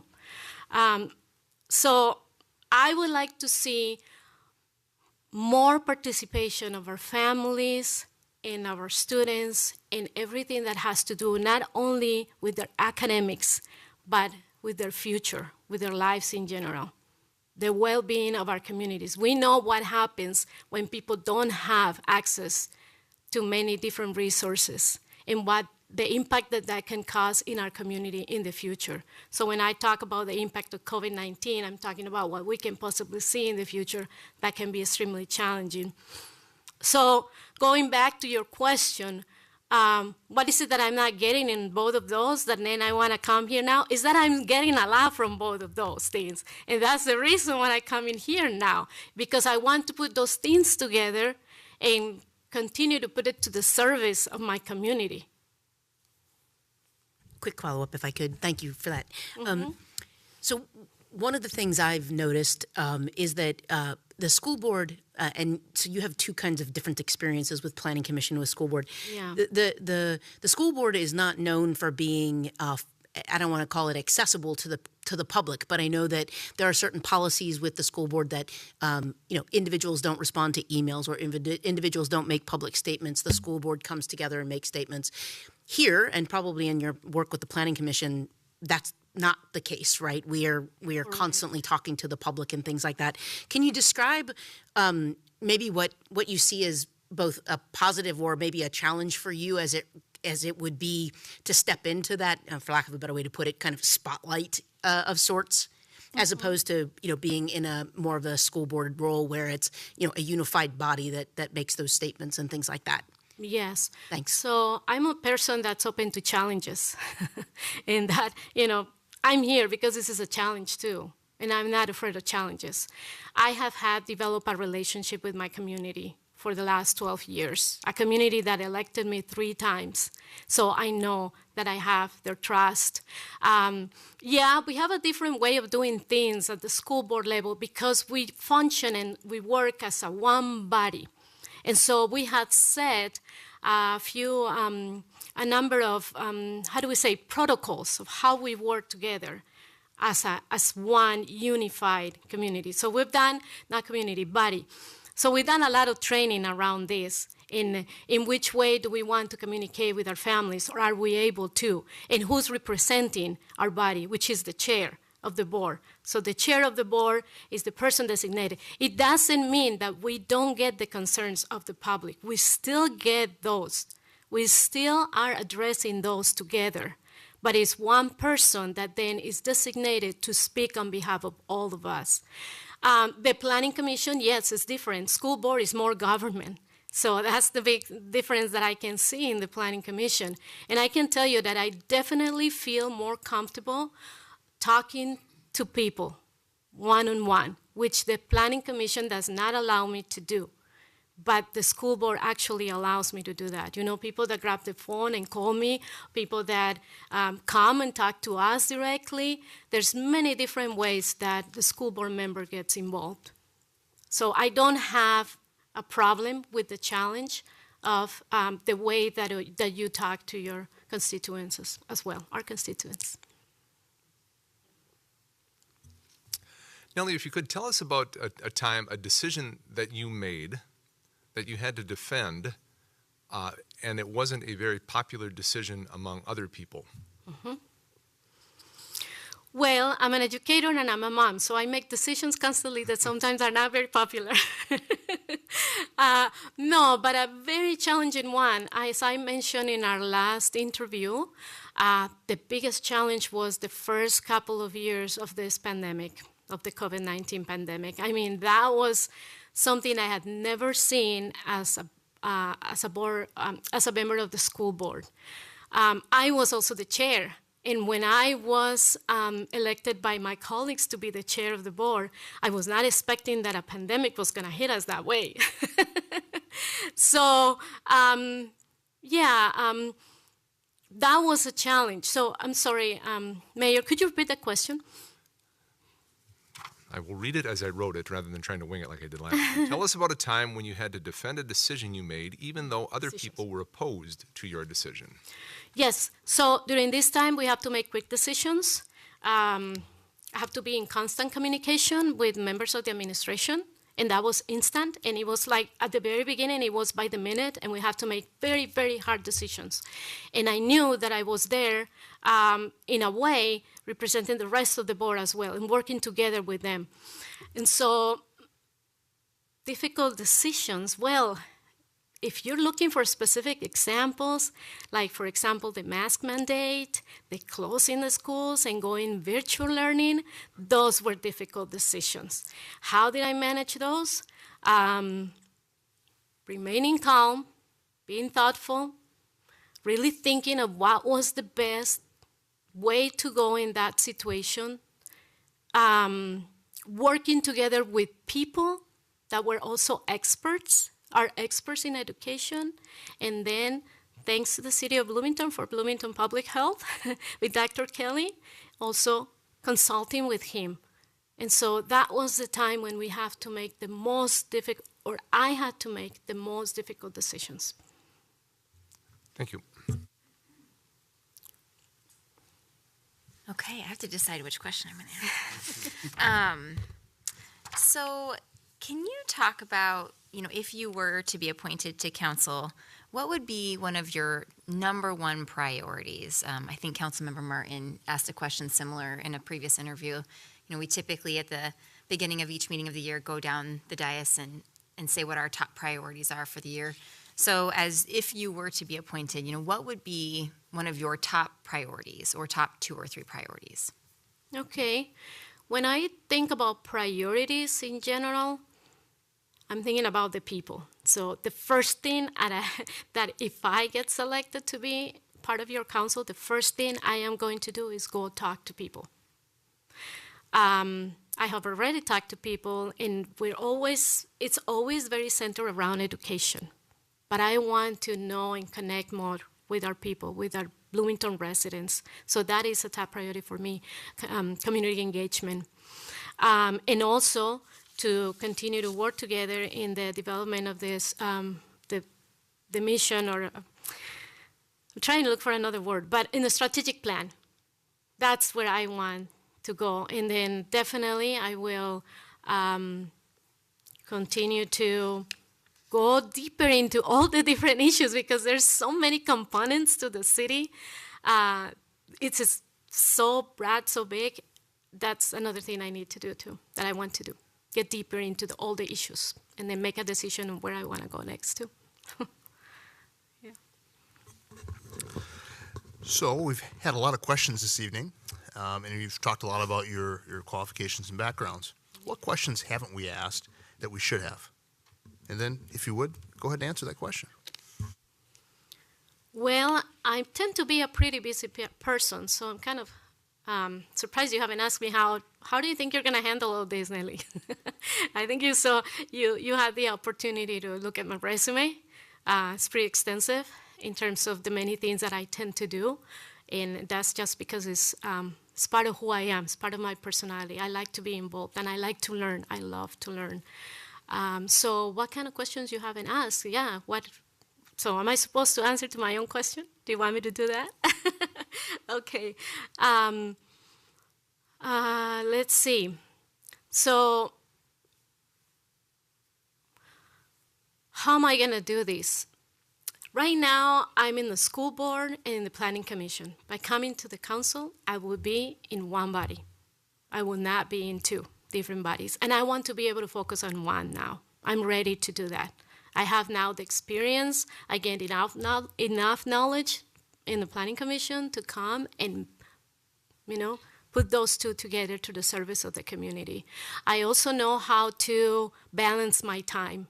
I know how to distribute my time, that somehow I make it work. I make it work for my job. I make it work for family business. I make it work for my service in my community. So the same thing goes for when I'm campaigning. So take the opportunity to talk about that too, because when I have campaign, you all know that campaigning is really difficult. It takes a lot of time. And I have managed to work on campaigns, to finance my campaigns. And proof of that is that I was elected 3 times and I was the top vote getter. So I have a way of working in a certain way, because I'm a hard worker and I am determined.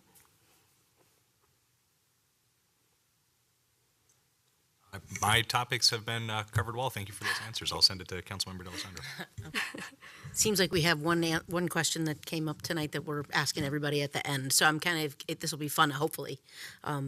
If you were asked, what does a city council member do? How would you answer that question? Oh, interesting. Okay, coming from the governance perspective, I'd say that the council is in charge of the legislative part of the city, right, of the policies. Beyond that, beyond being in charge of ordinances and rezoning and all that stuff, definitely represent the community, represent your community. That's another big part of the job. Represent, advocate for your community. That's very important. And I recognize that because I've done that as a member of the school board as well. Advocate for legislative issues and be there for the community. Listen to the community. Talk to the community, amongst many other things. So we're down to about 5 minutes, and we've been up and down the dais a couple of times now, but if you're okay with it, we'd like to keep going. Just maybe ask a couple more quick questions to fill out our 20 minutes. Sure. I figured you say yes. So you've talked about leadership a couple of times, and leadership comes in a lot of different flavors, including leading by example. Yeah. Can you talk about a time when you led by example, what you did, and how it was received by the people you were leading? That's a very good question. I am trying to think. The one thing that comes to mind is representation. And sometimes I avoid those kind of things because I don't like to brag about myself, but representation is very important to me. And I try to set that example with my own kids, with my students in the classroom, when I talk to them about the importance of being involved, about the importance of representing who you are, your specific needs, where you come from. So I guess in the classroom and also within the community, when I'm out there talking to families, talking to kids at games or at the doors, I guess those would be examples of how I have, in that leadership moment where I can lead by example. It's with what I do, I believe is how I lead. The way that I lead, in an honest way, with integrity, with assertiveness. Those are moments that I like to pass to the kids that are around me. Council, as I look down here, we've got about 3.5 minutes, probably time for one more quick one. Does anybody have one they would like to make sure they get into the mix here? Oh, I was going to say I could ask. Go for it. Yeah. Okay. Councilmember Carter. What's one project, initiative, or policy that needs a second look, in your opinion? That's a very good question. I think when it comes to to housing, the housing projects, I think those are very, very deep. Those things are very complex, and because the community keeps changing as demographics continue to change. I think it's not that it needs a second look, it's just that it's gonna need several looks as we move forward. Also, as we look into in which way we develop housing, whether it's to one side or the other, and how that might have an impact on the entire city, and also how that's gonna have an impact on the schools as we know them right now, when it comes to buildings. So I think that would be the one thing that I think is important to continue to look into. Like the last meeting that you had was a perfect example of that. Do you need to look into ordinances again? What kind of changes need to be made? Yeah. Well, if you've got a quick one, we've got a couple minutes left. I just talked too fast. Kidding. Thank you, Mayor. Briefly, if somebody came to you and said, I really don't like X, and let's say, I really don't like the idea of the World Expo, how would you handle that conversation with your constituent? What would the information be that you would like to collect, and what information would you provide? Mm-hmm. And how do you think that conversation would end up? A great question. I think the first thing I would do is I would like to know exactly why the person thinks it's not a good idea, to really gather more information and what are the reasons behind that thought. And then I would try to share with that person the many different reasons why I believe it's a positive thing for the city of Bloomington. When it comes to opportunities, that's one of the things I didn't get to talk about last time when I was here. But the opportunities that it gives to families and kids to either volunteer or work at the World Expo, right? To interact with people that are coming from other countries, other cultures. The type of opportunity that will give to the city for economic development, for when you bring people from other places in the world, then you might have bigger options of having other companies coming here and maybe trying to do business, right? The legacy that it will leave in the city, how well the city is going to be represented in a world perspective. And also the theme of the World Expo, the healthy planet. Healthy people, healthy planet. Healthy people, healthy planet. Thank you. The importance that have for our health here, our mental health, physical health, the health of the planet, and what that's going to be showing to our youth, and what that means for the future of Bloomington as well. And how do you feel like that conversation would end? We're Oh, At time. Okay, I had asked that Okay. part and I No, you wasn't did. sure. Oh, really? Yes. No, that's Well, it. I think the conversation would end well, but if it doesn't, I don't think it wouldn't. There is no reason why not, but I would definitely understand the position of the other person. I would respect their point of view. Nellie, thank you very much for your time this evening. Thank Thanks you. for being with us and your continued interest in serving on the city council. The next steps, you're 4 of 5 tonight, so we have one more person that we're going to talk to tonight. We're Yeah. not going to have a discussion or make a decision tonight. That's going to happen at our January 23rd meeting, and then the idea to have our new council members sworn in by early February at the absolute latest, because we want a full slate of council members representing Bloomington. Great. So Thank that's our you. next steps. Thank you for the opportunity. Thank you for being here tonight.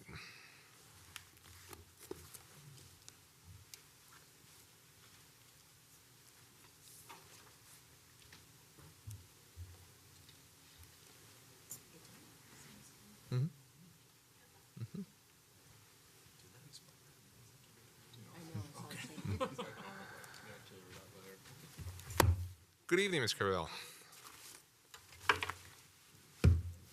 Council members, Mr. Welcome. Mayor. Thanks for being here tonight. Thank you.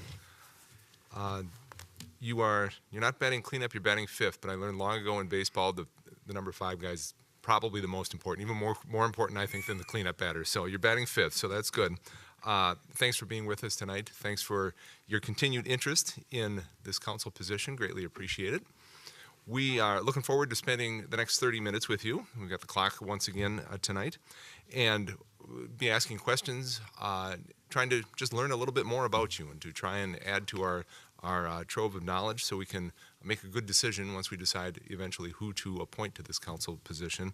Unlike the first time where you had the questions ahead of time, this is a little bit more like an official job interview where you won't have those questions ahead of time. So expect those questions and expect some back and forth also, and maybe some conversation as we look for, again, just trying to find more information and to get to know you as well as we possibly can. Sounds So that is it for the introduction, and the clock will start as I get going on the first question here tonight. And if you could, what elements of the city's strategic plan resonate most with you and why? Sure. I think the natural resource restoration plan and just keeping an eye on the natural beauty that our city has to offer is probably the piece that resonates the most with me. I also, as I mentioned the previous time that we spoke, I think the way that you guys have gone about taking in public opinion to form the strategic plan and then curating measurements of that strategic plan is incredibly important. And so I would say that that idea of measurement and checks and balances in addition to taking public feedback is the part of the plan that resonates the most with me. Very good. If I could ask you, could you pull the microphone just a little bit closer to you? Yeah, perfect. Just for the folks who are watching online, Of so they course. can hear you as well. So, very good. Thank you. Thank you. Okay, so what does equity and inclusion mean to you? And what ideas do you have for the city to further advance equity and inclusion? Yeah, it's a great question. Thank you, council member. It's funny, I wish I had there's an infographic of the difference between equality and equity where there's a tree and 2 different sized ladders. And I think if you guys are familiar with that graphic, it resonates a lot with me, right? The idea that equality is something where you're giving everybody the same chance, but equity is where everyone has the same opportunities that are curated to their ability to achieve that opportunity or to reach out to it. I think equity is incredibly important in our city and in the way we make decisions. And I think it is often difficult to figure out, going back to that infographic, how to size that ladder. We don't always know what the inputs are. And so I think one thing that I can bring to the council is that I spend a lot of time thinking about diversity, equity, and inclusion as it pertains to healthcare outcomes, right? And so we know that the outcomes of our BIPOC community are generally slightly lower, unfortunately, than our Caucasian community. And so we think about, in my day-to-day job, ways that we can make outreach tailored in mediums, right, where we can build that ladder in a way that we know is going to be effective. Inclusion is similar in that it is not enough to, I'll stick with that same example of outreach for medical care, right, getting people a colorectal cancer screening when they turn 45. It's not enough to send the same 1,000 people in email, right? Some people don't have access to email. Some people don't have access to the electronic medium through your electronic health record. And so to me, equity and inclusion is about meeting people where they're at and showing them what the possibilities look like and allowing them to opt into it. I think one thing that the council can do to help generate better equity and inclusion within the city is similarly to make sure that we have multiple modalities of communication. I know we have the paper that goes out through the city of Bloomington. I know that there's the email blasts. I'm not sure that our residents fully understand how to opt into those things. And so I think avenues like being televised are really, really important. And I would say building out the social media platform across all of the different various platforms, presence, I should say, social media presence across the various platforms is a great way to expand that reach. Thank you. In a normal year, it would take a lot of time to get up to speed as a new council member and require a significant amount of time to understand the breadth of the role. This year is an election year. Do you have the capacity to commit to both? Share with us how you plan to accomplish both and why you are best suited for this endeavor. Sure. When you say accomplish both, do you mean getting up to speed? Getting up to speed and then also conducting an election at the same time. Sure. Great for that, yeah. Yeah, great question. I consider myself a very fast learner, and I don't mean that to come with ego, but I'm very passionate about the way that I consume information. That's what I do for a living, and so I do find that I'm often able to pick the pieces from a puzzle that are the most relevant. Like when you build a puzzle and you start with the edges and the corners, I think that that's a skill set that I have. And I hope that that will lead me to a little bit of efficiency with learning about the rule and helping to conduct the election. I won't lie, it will be a stretch. It's a lot. You guys do a lot of work. I watched the entirety of your meeting on Monday. Bravo, you are incredibly efficient, but I fully recognize that it's going to be a big commitment. And I think what I would say is that commitment, I hope, generates an incredible amount of reward for you guys. And so it probably doesn't feel the same as if I were lifting sandbags for 5 hours. And I hope. Wait a minute. And so I think that the reward will justify it. Thank you. Excellent. I won't say if our conversations sometimes feel like lifting sandbags, but it's yeah, exactly. What recent project or initiative pursued by the City Council have you disagreed with or would have approached differently than we did? Ooh.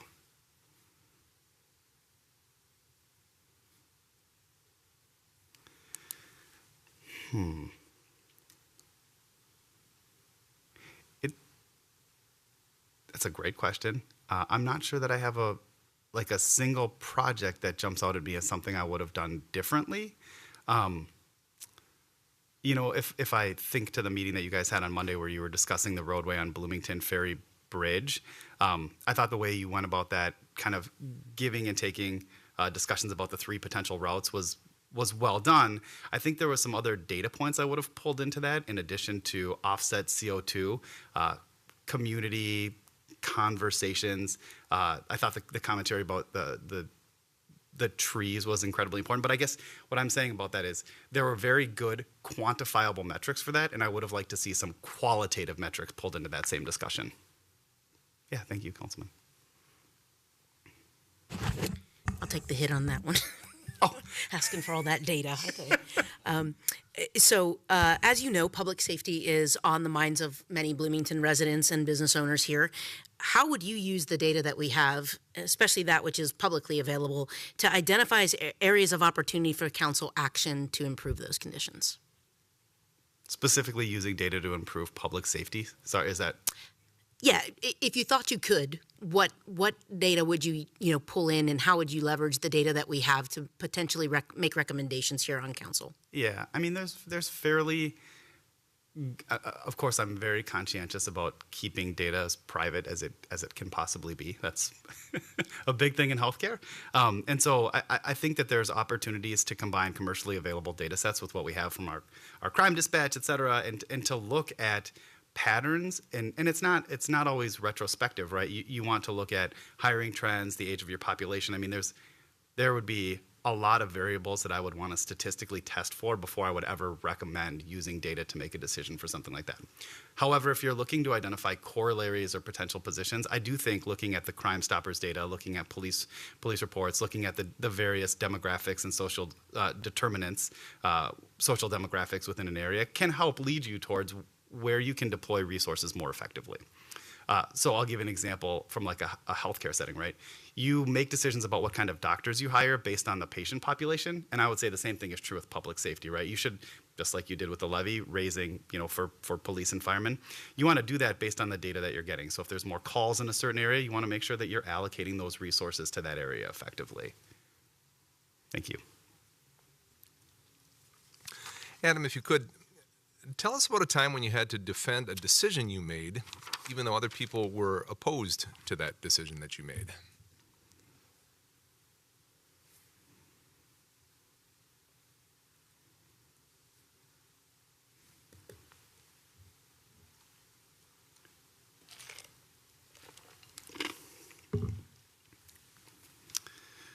Leadership is difficult, and I would say a lot of the decisions you make,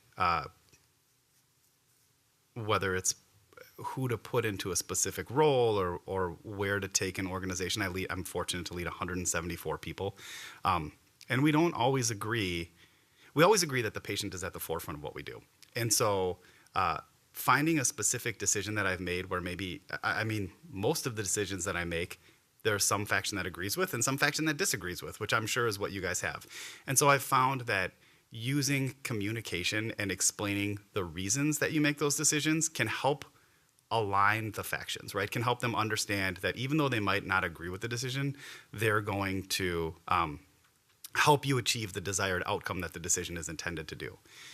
If I'm thinking about specifics within my current work, I hired a director of data management. It's a very technical role, and there was somebody relatively new to the organization, and I fully believed that they were the best candidate for the job. And when I had a panel interview, very similar to this, some of the other folks that were involved thought that maybe I should go with a more seasoned candidate, somebody that was more familiar with our particular organization.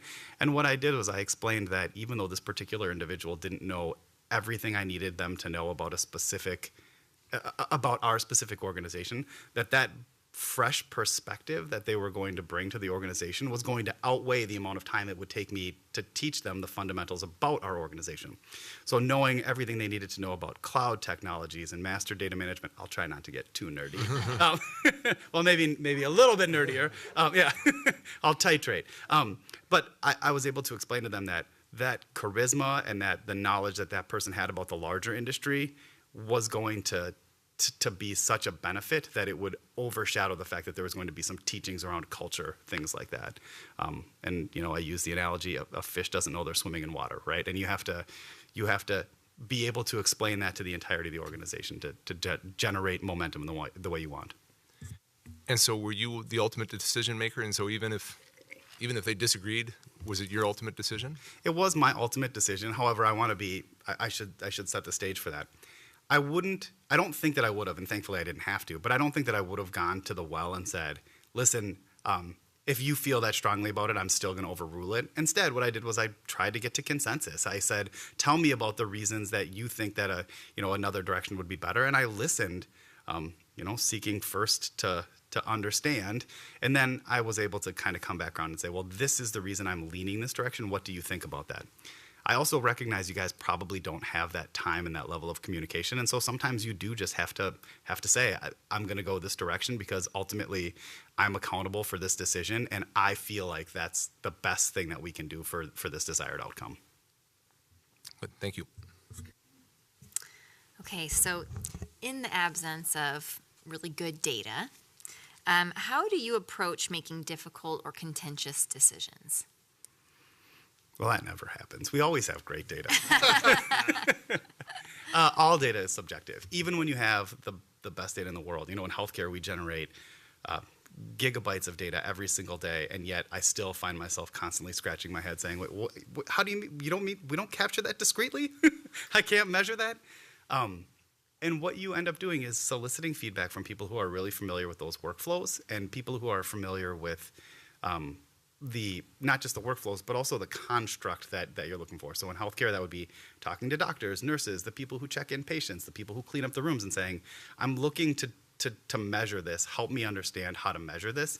And I'm I'm fortunate to have a really skilled staff, but one of the first things we teach people is sometimes it's better to just get out a pen and a piece of paper to measure something than it is to mine a gigantic database. So it's a problem I'm familiar with, and part of it is guts, right? Part of it is just being able to make the decision based on your years of experience. Thank you. Cities provide services to their residents and taxes for those services. The city of Bloomington is no different in that respect. Share with us what that balance should be and how Bloomington is unique. The balance between services and taxation? It's a great question. And I'm, in terms of balance, like I don't know that I would draw a ratio, right? I think what you need is an equation for value. Councilman Lohman, what you want to be able to say is, this is what you're getting for your expense, right? So in data analytics, I have a $30 million budget. And what I am expected to do every year is to be able to say, all right, Fairview, this is what you're getting for that $30 million, right? It's these sets of patient information, it's these regulatory reports, et cetera. And I think that Bloomington does a nice job of that, right? When I'm reading through the paper and I'm learning that they'll pick up my Christmas tree for $6 as opposed to $60, I think that's a value equation. And I think we need to be able to sell that in terms of like what that right ratio is.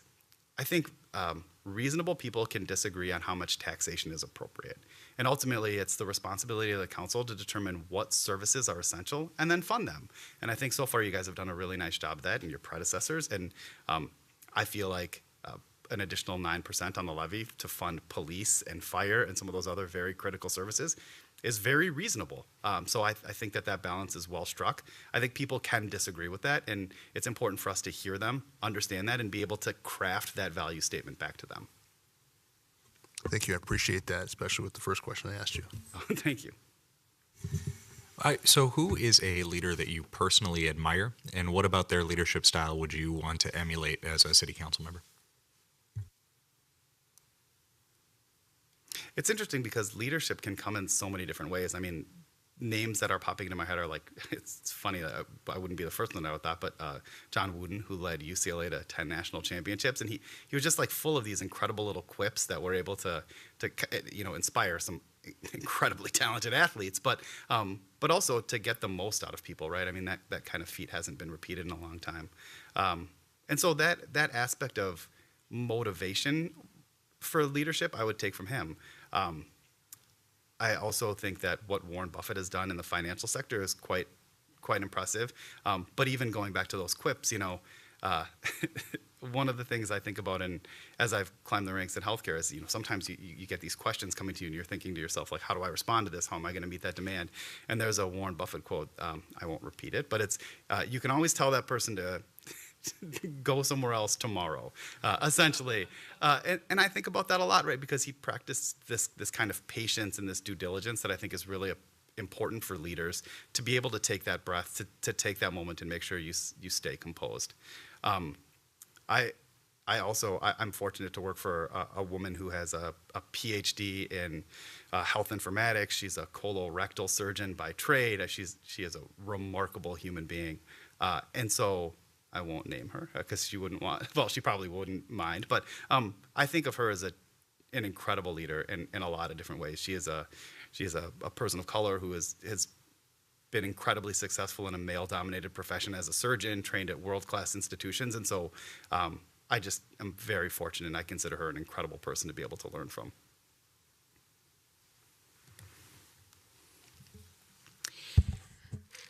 What are 2 or 3 of the responsibilities of a city council member that you think would be the most challenging for you, and why? And how would you endeavor to mitigate those issues? Yeah, it's a really good question. Well, so the first one is Councilman Lohman hit on this, but like it's a big time commitment, and one of the things that I would really want to do is I would want to feel available and transparent to the constituency and to the citizens and the businesses of our community. And that, I'm assuming, can be a pretty large need. I think one of the things I would do to try to reconcile that is I would, excuse me for just a second. One of the things that I would do to try to reconcile that is make sure that I was as communicative and transparent during the council meetings as possible, right? And trying to preempt many of those questions. So that time commitment, I think, would be a big one. And not the time commitment of the council itself, but of being responsive to the citizens.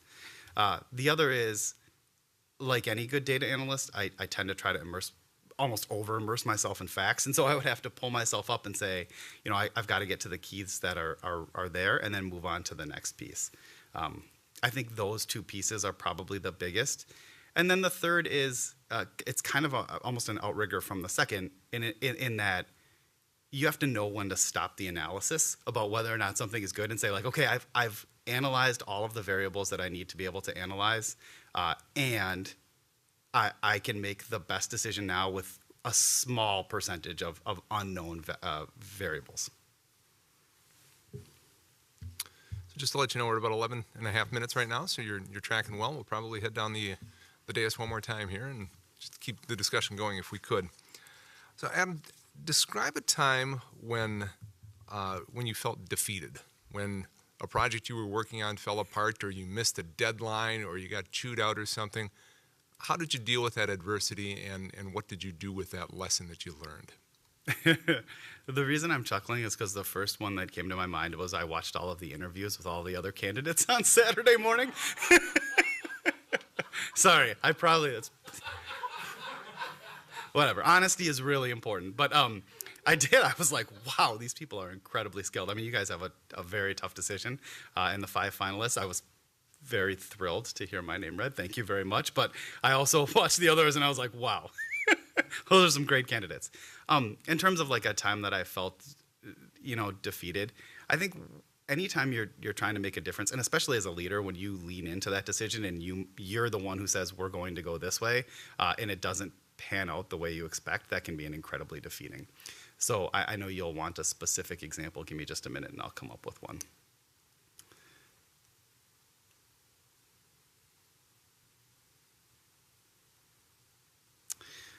Actually, I'll take one from my personal life. When my wife and I, a couple of years ago, when we moved into Bloomington, that was a really tough time to buy a house. And we lived right in the south side of Richfield, right by Best Buy. And we sold our house because we kind of got an offer that we couldn't refuse. It wasn't necessarily something that we had expected to do. And we had planned to kind of ride out the winter in a condo and then move into a new house, hopefully somewhere in Bloomington, Edina, somewhere in the South Metro. And then COVID hit.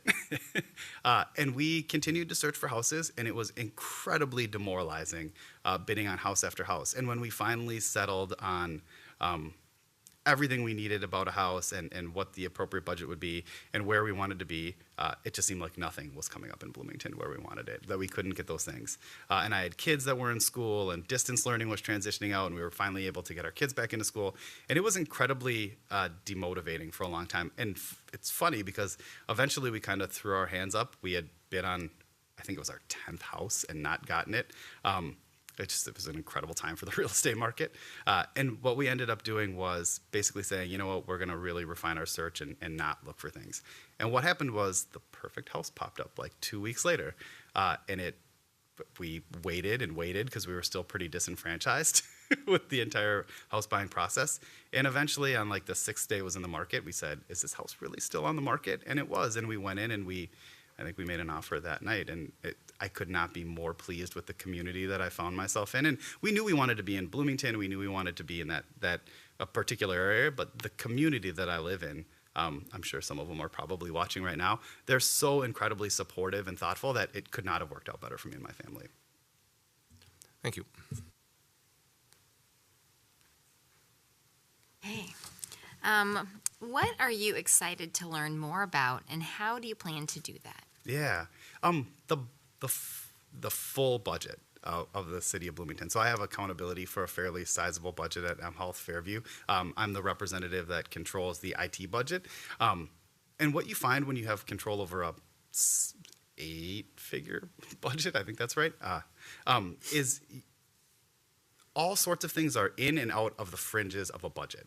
And I'm very curious to learn how the city handles those finances specifically, right? In terms of, you can see the balance sheet, you can see the income statement, but what I'm really interested in learning is like the grants that are coming in from additional areas, right? And the way we spend those funds. I think immersing myself in that, I'm a little bit of a finance nerd, is going to be incredibly rewarding. And I also think it helps craft that value proposition that I made earlier, right? So you can explain, we're making these decisions for these reasons. Thank you. A lot going on where you're working at. You're not making this easy. All right, here we go. So tonight we've had quite a few questions. We've learned a lot about your background. What questions haven't we asked you that we should have? And then go ahead and answer that question. Oh, it's funny because one of my favorite questions to return to people in an interview is, what reasons can you think of that or what questions do you have that would prevent me from getting this job that I haven't asked you? So you're really throwing that right at me, which I think is great. What questions haven't you guys asked me? Well, we talked a little bit about why I'm interested in the position, but I think one question that hasn't just explicitly been asked is like, what would make me the best candidate for this role? And so to answer that question, I would say, again, having watched all of the other candidates on Saturday, I probably have the freshest perspective, having not been immersed in so many of the other activities. Now that, I'll be incredibly candid, that can work in both directions, and you guys will have to, of course, ultimately decide whether or not that difference is a positive or a negative. But that's what I think that I can bring is kind of a fresh perspective, and really understanding the agenda of the council and trying to help contribute to that. Thank you. Thank you. So it's kind of coming from a place of personal experience. So say, for example, there's a major project happening in a park. We've launched the park master plan. There'll be a lot of neighborhood level meetings. And you drive up and you see dozens and dozens of neighbors that are there. Some are excited, some are nervous, some are just waiting for you to walk up so they can come and tell you what they think. What goes through your head before you open the door, get out of that car, and walk up to that event? I'm going to come back to, I hope it's not using the same analogy too much, but taking that moment and crafting that value statement in my head is probably what I'm doing. Similar to making tough decisions as a leader or analyzing data, right?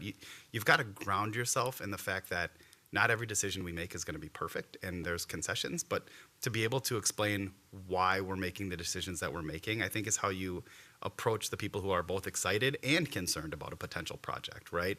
And both of those reactions are totally reasonable, and I think it's incumbent on the person who takes this role to be able to explain that. I'm going to ask you a yes/no question really quickly because it'll frame the second part of the question. If that's okay. Have you ever thought or sought public office before? No. So why now? How did I not see that coming? I think I mentioned this a little bit the first time we spoke, but my commitment to my kids is starting to wind down a little bit. And I have more time to invest in the community around me. And so I'm able to shift my focus from something that is incredibly acute and making sure that I raise functioning, contributing members of society to a larger opportunity to help society. And I think that's where I landed, is that my kids are on a fairly good trajectory, and I want to be able to, if I can, contribute more to a larger city, to a larger community around me. So as we head down the dais one more time here, I think you set the record for the number of questions we're asking here, so well done. I talk too fast. No, I'll work on that. You mentioned leadership earlier, and you've talked about leadership in a couple of different times, and leadership comes in a lot of different flavors. And if you could describe a time when you led by example, and how the people that you were, what you did, and how the people that you were attempting to lead, how they responded to your leadership by example. Yeah, I would say that's probably my biggest philosophy, is that I have to lead by example, because I don't ever want to ask somebody to do something that I myself wouldn't do. And so I can, whether it's Fairview recently experienced a nursing strike, and thankfully that's resolved and behind us. But one of the things I said is nurses do everything in a hospital. Of course, doctors do a lot too, but everything. And so when that strike was announced, the first thing I did was I volunteered and said, hey, I'll show people from room to room. I will, whatever I can do to contribute is what I want to do. And I was fortunate I had several other members of my leadership team and my staff volunteer as well. I just think that that is a trait that is incredibly important as a leader, is to be able to say, I'm going to do the things that I'm asking you to do. Because that's how you generate consensus, and you show that you're committed to that work and that you value it as well. Thank you. Councilmember D'Alessandro, do you want to bring us home in the last couple of minutes here? Sure. Kind of become like a fun final question, so hopefully it's an easy way to end. If you were asked, what does a council member do? How would you answer it? Man, I'd probably try to flip it and say, like, what don't you guys do? I've checked a few of your guys' web pages. It seems like there's a lot of, there's just so much to do. And I think like any role, you have to focus on the areas, it's the law of comparative advantage, right? You have to figure out where the skills that you bring to a specific role provide the most value. I'm a big economics guy, and sometimes that's going to be in technology design, and sometimes it's going to be in helping with the planning council and the planning committee. Other times it's going to be in helping the arts program craft a business plan. I think each of you have very varied and unique skills, and I would like to contribute to that and to be able to add my varying and unique skills and to help craft something for the community that feels like a standing and lasting legacy. And I think ultimately that is what council members do, right? Is they help contribute to the legacy of something that's bigger than any one person, any one citizen. And that's, I hope, incredibly rewarding work for you guys. Something I'd like to be a part of. We don't have to try to squeak another We one. don't. I'll stop and One more. breathe for a minute. Brief you can be.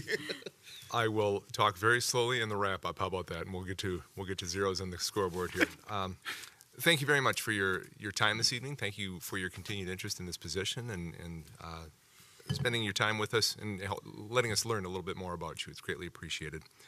Next steps, you were 5 of 5, as I said, so we're done with the second round of interviews. We're not going to have a discussion tonight. We're not voting tonight.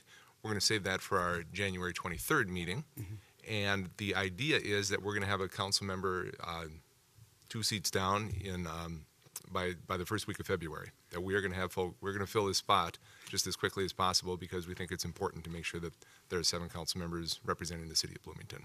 Thank you. So those are our next steps, and once again, thanks much for being here this evening. Yeah, and I just want to close with, I was flattered that you guys read my name, and I really, really appreciate it, and I think that given the opportunity, I do have a lot to contribute, but I also know I watched the other interviews, and those folks have a lot to contribute as well, and I hope that you guys find an easy decision and find a candidate that can really help advance your vision. Great. Thank you Thank you very much. Yeah, appreciate your time. Council, his wishes to us for an easy decision, I think, is way off base. I don't think this is going to be an easy decision. We heard from 5 outstanding candidates this evening, and we've got a tough decision ahead of us on the 23rd. I know that Councilmember Nelson is watching as well. I would encourage everybody, go back through your notes, go back, watch the 2 rounds of interviews, review what you need to review, and come prepared on the 23rd to make what is going to be, as I said, a very difficult decision. I do want to thank all of you for spending the time last week on Wednesday night and Saturday morning, and then again tonight. And I want to thank you also. I think it says a lot. It always says a lot when the folks you're interviewing are at ease as our folks were at ease. And I think that says a lot about the interview panel and how we've structured this and how we brought it forward, that this wasn't an interrogation. This wasn't anything that was challenging or scary. This was a conversation back and forth, but we were trying to find the best person. And I think you get a lot better look at people and a lot better understanding of who they are in that type of atmosphere rather than an atmosphere that might be different than that. So thank you for that as well. Councilmember Carter? Thank you, Mayor. So when we do make the decision, can you just explain kind of what that looks like? Like, are we going to have the opportunity to make comments about why we're choosing the person that we're choosing? Are we going to choose like a top 2 and then try to whittle it down? You know, I'm just curious kind of if you know at this point what it will look like. And then again, specifically, you know, will we each be able to make some comments about why we are voting the way that we're voting? Typically in the past, thank you for that question. Typically in the past, we have not done it in that way. Okay. like our boards and commissions, and when we fill any vacancies like that, we generally don't have a discussion about the candidates, their merits, their pluses, their minuses, that kind of thing. We simply do a vote. I think it might be most appropriate to continue that, especially in a public forum like this, and I think that would be the best way to go. In terms of a vote, because we have 5 members, or we have 5 candidates and 6 members voting on this, my thought is that we would each vote for one member, one candidate, and if we have a consensus, if we get to 4, then we're done. But I think if we don't get to that, and it's very possible that we wouldn't, I think the next step would be then to start to eliminate people who did not receive a vote, or perhaps the least amount of votes, to try and narrow the pool and vote again, knowing full well we only get 3 cracks at this as a council, and if we can't come to a consensus, a decision after 3, then I have to make the decision, and let's not get to that if we can at all avoid that if we can. So does that answer your question? And does that make sense? I want to make sure the council is comfortable with that idea. Councilmember D'Alessandro? Just a quick clarification more than anything. So if I could analogize, if we had 5 and we said, let's say 3 people, is that possible? Yeah, so 2 people got 3, which would make it, right? Then you would say, okay, everybody else is eliminated. Then we all 6 vote for that between those 2 and see if we can get to 4. Is that the idea? Correct. Okay, great. Thank you for letting me Or if we explain. went 3, 2, and 1, and then the other 2 people had no votes, Yep. then perhaps we eliminate those 2 and we try another vote. And if we don't get there, then we eliminate, again, until we get to a point where we can, again, we only get 3 cracks at it. Right. So we get to a point where hopefully we can get to a majority, and if not, we take the next step. Okay, great. Thank you for that. Appreciate it. Make sense? Everybody comfortable with that? Well, good. Again, thank you very much for your time for doing this. The notion that I really felt strongly that we had to talk to everybody and see everybody, and I'm glad we did. I think we saw outstanding candidates. All 18 were outstanding candidates. And as always, I'll make the statement that for the folks who were not selected, we've got to find a way to get them involved. We've got to tap into that, because that's an incredible resource that we have in our city. And it's an incredible resource, and it's growing. I think Councilmember Lohman and I recall times when we actually had to call around and encourage people to apply for seats on a board or a commission or a council vacancy. So this is a very good problem to have. Councilmember Lohman? I was glad you said that. And one opportunity that's always available to folks is our work groups in the Sustainability Commission. So that's just an easy way to plug in if folks are interested in that. There's a place to commercial right in the middle of the council meeting. Yeah, that's right. Take a shameless plug for that. Yep. A final thank you to Matt for his work pulling this all together. I think Christina as well. I think she took off by now. But thanks for pulling this all together. This has been as smooth as it could have been, I believe, and very well done and very well structured. Council, no further business. I would look for a motion to adjourn. We have a motion and a second to adjourn. No further council discussion on this. All those in favor, please signify by saying aye. Aye. Opposed, motion carries 5-0. We are adjourned. Thanks much.